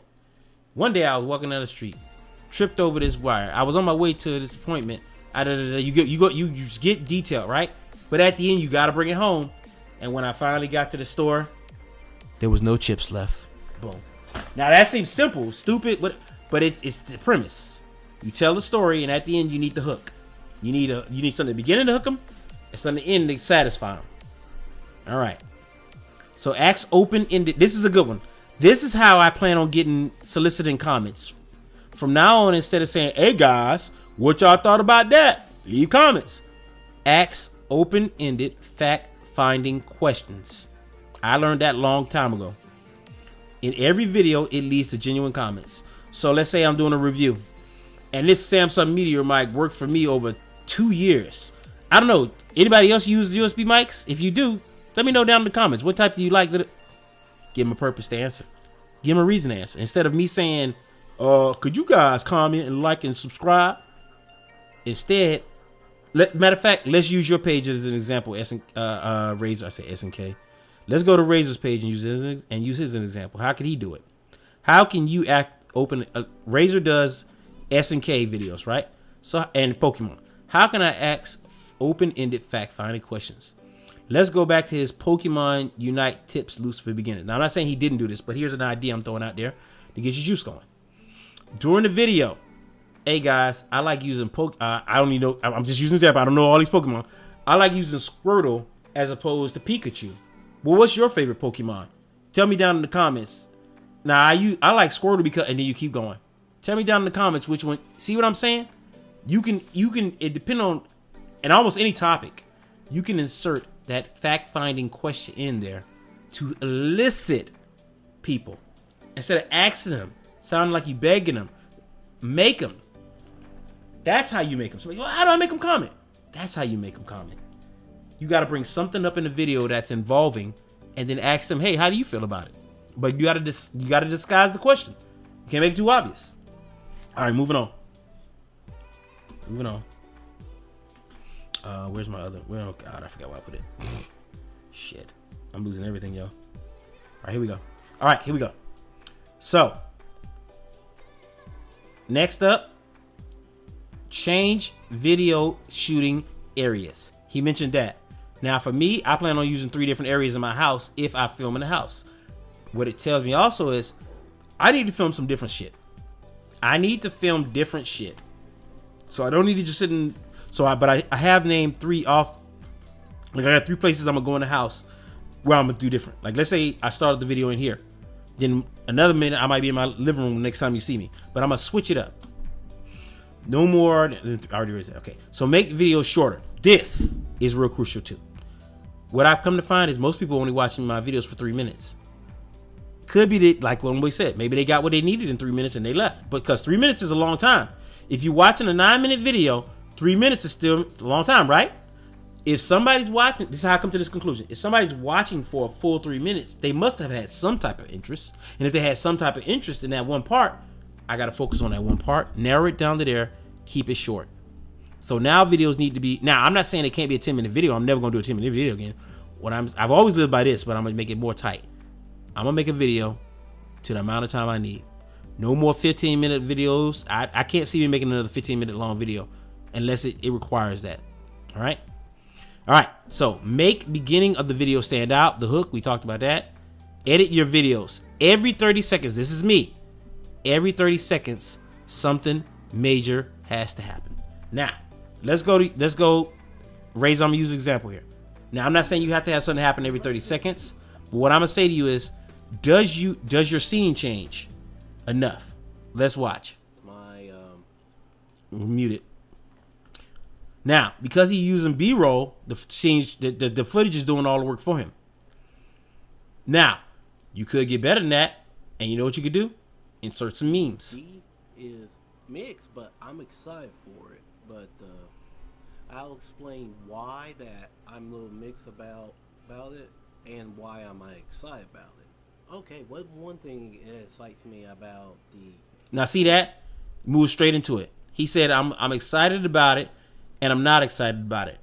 Let me tell you why, and he went straight into it. About it, and why am I excited about it? Okay, one thing that excites me about the OLED is the screen. Hey, I don't know, Razor. Some people. Hey, I've encountered so many people get like you be like it just happened to me 2 weeks ago. A week ago. I'm not gonna go into details because I'm gonna keep it to myself. Somebody had it. I tried to help them. They had a fit. They unfollowed me and don't talk to me no more. What it is, bro. It's what it is, bro. But my question ain't changed. My statement don't change to that person. If you want to make better content, but you're not willing to do it, then why are you making the content? This is a question I had to ask myself.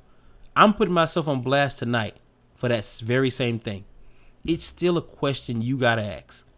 Are you making content because what are you doing it for? Look so pretty when playing handheld. What I'm saying to you is his footage is all this, but it's on his own job, right? So it got high views. Let's go to something that didn't get high views. Welcome. This is your host. Hit the like button. I am back with another tale. I like the way he put it. See, they said this. Now I've been seeing this too. Pinned comments are big. Now I discovered that on my own, and that's when I started doing it. But for my research, what I've been doing, watching all these videos, pinned comments are big. Trailer analysis and comparison. You should. It says what it says right here. Did you like your own? Comment hearted. This is a little thing called TubeBuddy. I didn't get into that either. Maybe one day I'll explain it. I just got TubeBuddy. If you don't have it, look into it. But right here it says comment hearted. That means did you heart your comment? Everybody heart your comments. That's anything that's interaction. Do it. Matter of fact, this pinned comment might have been some interaction just from that. So let's look at this one. 7 views. This time we're doing the Queen of Fighters herself, King. Not the Queen of Fighters, King. You guys know the rundown. See that pause? Now that was that pause can be taken out. Now for future reference, Razor, when you go to edit, rundown, take that out. When you making the video, just skip that. Like that's the good thing. Now I have known this forever. I can't edit. If I'm not talking and there's an and I'm editing the video, I always take it out. That's why some of my videos don't sound the same. A rant of me will sound different than the organized video. And a little comparison on the KOF 15 to 4. So in most of these videos, he's got footage, he's got the sound effect. The B-roll gets the job done. Now, here's your problem with this one. Your click-through rate. Now, if you went to those stats while we looked up, your click-through rate is probably low, Razor. Now, why is my click-through rate? The question you asked, why nobody clicking on my video? The thumbnail. I already know that. The thumbnail. That's why nobody's clicking this video. Now, I'm pretty sure you know this, but your problem mostly is for the page is thumbnails. What I've noticed when I'm watching your videos is a lot of, like this one did good. A lot of people come and they really interested in what you're talking about.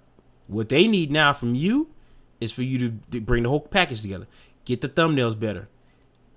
Jazz up your narration. Get a little bit more, a little bit excited. And don't worry if you have to do it once or twice. Like if you say, hey man, this is the story of, oh God, I fucked up. Do it again. All right, let's redo it.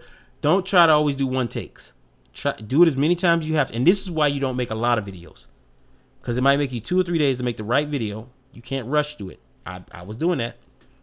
Hello and welcome. This is your host, Raven. Straight into the action. No intro, no stinger, right? And guys, this is a little bit different from my KOF videos. So this is a event that they were showing in China. And I don't know what the event called. Now I will say this to you too, Razor. It says 1080p. Let me see if I can up it. Yeah, the footage. I don't know how it got. Like sometimes that happen. Like right now, it says, This is 2K, 2160, but it's not. Whatever footage you use was rendered and it must have degraded. I don't know what happened, but the footage is degraded, and you can tell. So try to get better footage if you can. However you getting it, I don't know how you getting it, because it is hard. If you don't make the footage yourself, it's hard to get it. So OBS is how I was recording myself for a while. I'm gonna stop doing that I'm gonna do it, but I'm gonna edit the footage because that's how I don't want to take my camera off just to record myself when I'm not just record myself through OBS and edit it. But basically in story mode, there's usually some character. You're gonna need some more editing, a little bit more editing. Keep people's attention. Now, I'm not gonna talk about that. All right, got that. We know my video's jacked up. I'm fixing them. So this is what I'm gonna ask you, and this is the last thing. I'm gonna say this, and I'm gonna say it one more time, and then I'm gonna go over my list. Well, I already went over the list, right? And then I'm gonna get out of here. All right. So here we go. Now, I would ask that whoever's watching this now, you watching this later, if you would be so kindly. This is one of the last times you'll hear me ask this because I'm not asking no more. But I kind of need your help on this one. Whatever video if you watch 1, you watch 2, you watch 3, whatever it is, come to the direct page, come to direct SFC, choose a video, see what happens. Watch it all the way through, see what happens. All right, that will greatly help this page out. That'll get it kick started. All right, now that that's been done and out the way, my next step.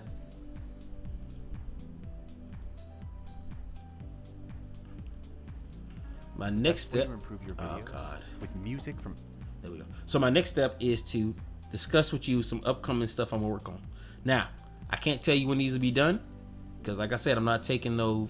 I'm taking my time. So here's some ideas I came up with. 5 reasons people don't want. Okay, the first one is my wife is Venom. That sounds pretty funny. I've been telling her about that one too. So this is gonna be I think I might do like a 2-minute cartoon on this one right here. My wife is Venom. I'll explain how. I'm not gonna let it out the bag now, but so 5 reasons people don't want to attend theaters anymore. Okay? My first sexual experience with a college counselor. First time I had sex. Now, that's not going to be the title. This is working ideas. This one's real good. How I became a meme god. My journey on IG. Now, here's the narrative. Understanding how Instagram works will be what I'm teaching in the moral of the story. But the story will be how I grew to IG fame. So I'm gonna be telling you the story about how I came up on IG while making it funny and interesting. But at the end, it's gonna be how I became a meme. That's gonna be all right. So how I got to the top. The journey is the story, and the moral is the end. All right, got it. So I spent the first night, and this one I told you about already, in basic training, watching a suicidal guy. Now these are just a few ideas I got started, and these are ideas I'm gonna keep it to. These are old ideas I had. Most of them are video game stuff, so I'm probably keeping video game channel. But I like did away with a couple of these, redid them. But these all are ideas that I came up with that I'm gonna work on in the future. All right.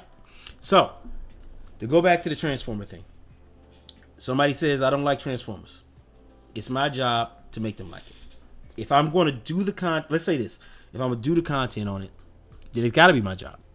If they say, well, I'm still not feeling your Transformers videos, then it's time to stop making Transformers videos. That's just simple. If I can't find a market for them, why keep making the videos? So that's what's gonna happen. All right, guys. Let me get back over to the talk. I think I covered everything. Not sure, but I covered as much as I could. All right, and I hope I opened up some people's eyes as much as I got my eyes opened up. But the biggest lesson from this is be critical of your own work. If somebody's willing to, because I didn't have this, but if you do have somebody who's willing to sit down and look at your work, let them be honest. Tell them, hey man, tell me the bad stuff, the good stuff, whatever, the littlest stuff they might. Hey man, that picture's, take it to heart. Because I'm gonna tell you, I spent the last 3-4 years chasing my tail, as my buddy said. Chasing my tail is what I was doing, fam. That's what I was doing. So, all right, guys, I'm gonna get out of here. I hope you enjoyed this much as I did. I'm gonna get to work. It's gonna be another busy week of correcting this channel while making new videos. I hope you like this, guys. If you did, don't forget to hit that like button. Do all that good stuff. I'm not going through it because that's the whole point of this. I'm gonna get out of here. And until next time, remember, if you can't be good at it. If you need any other help, right, let me know. DM me. I'm only a DM away. Hit me up on Twitter. Hit me up on Instagram. Say, hey man, I wasn't feeling that editing. What else about this, that, third?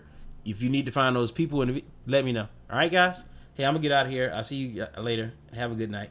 Peace. What's good, spectacular soldiers? If you're like me, you're upset that video's over. Fear not. Check out the videos listed below. Still bored?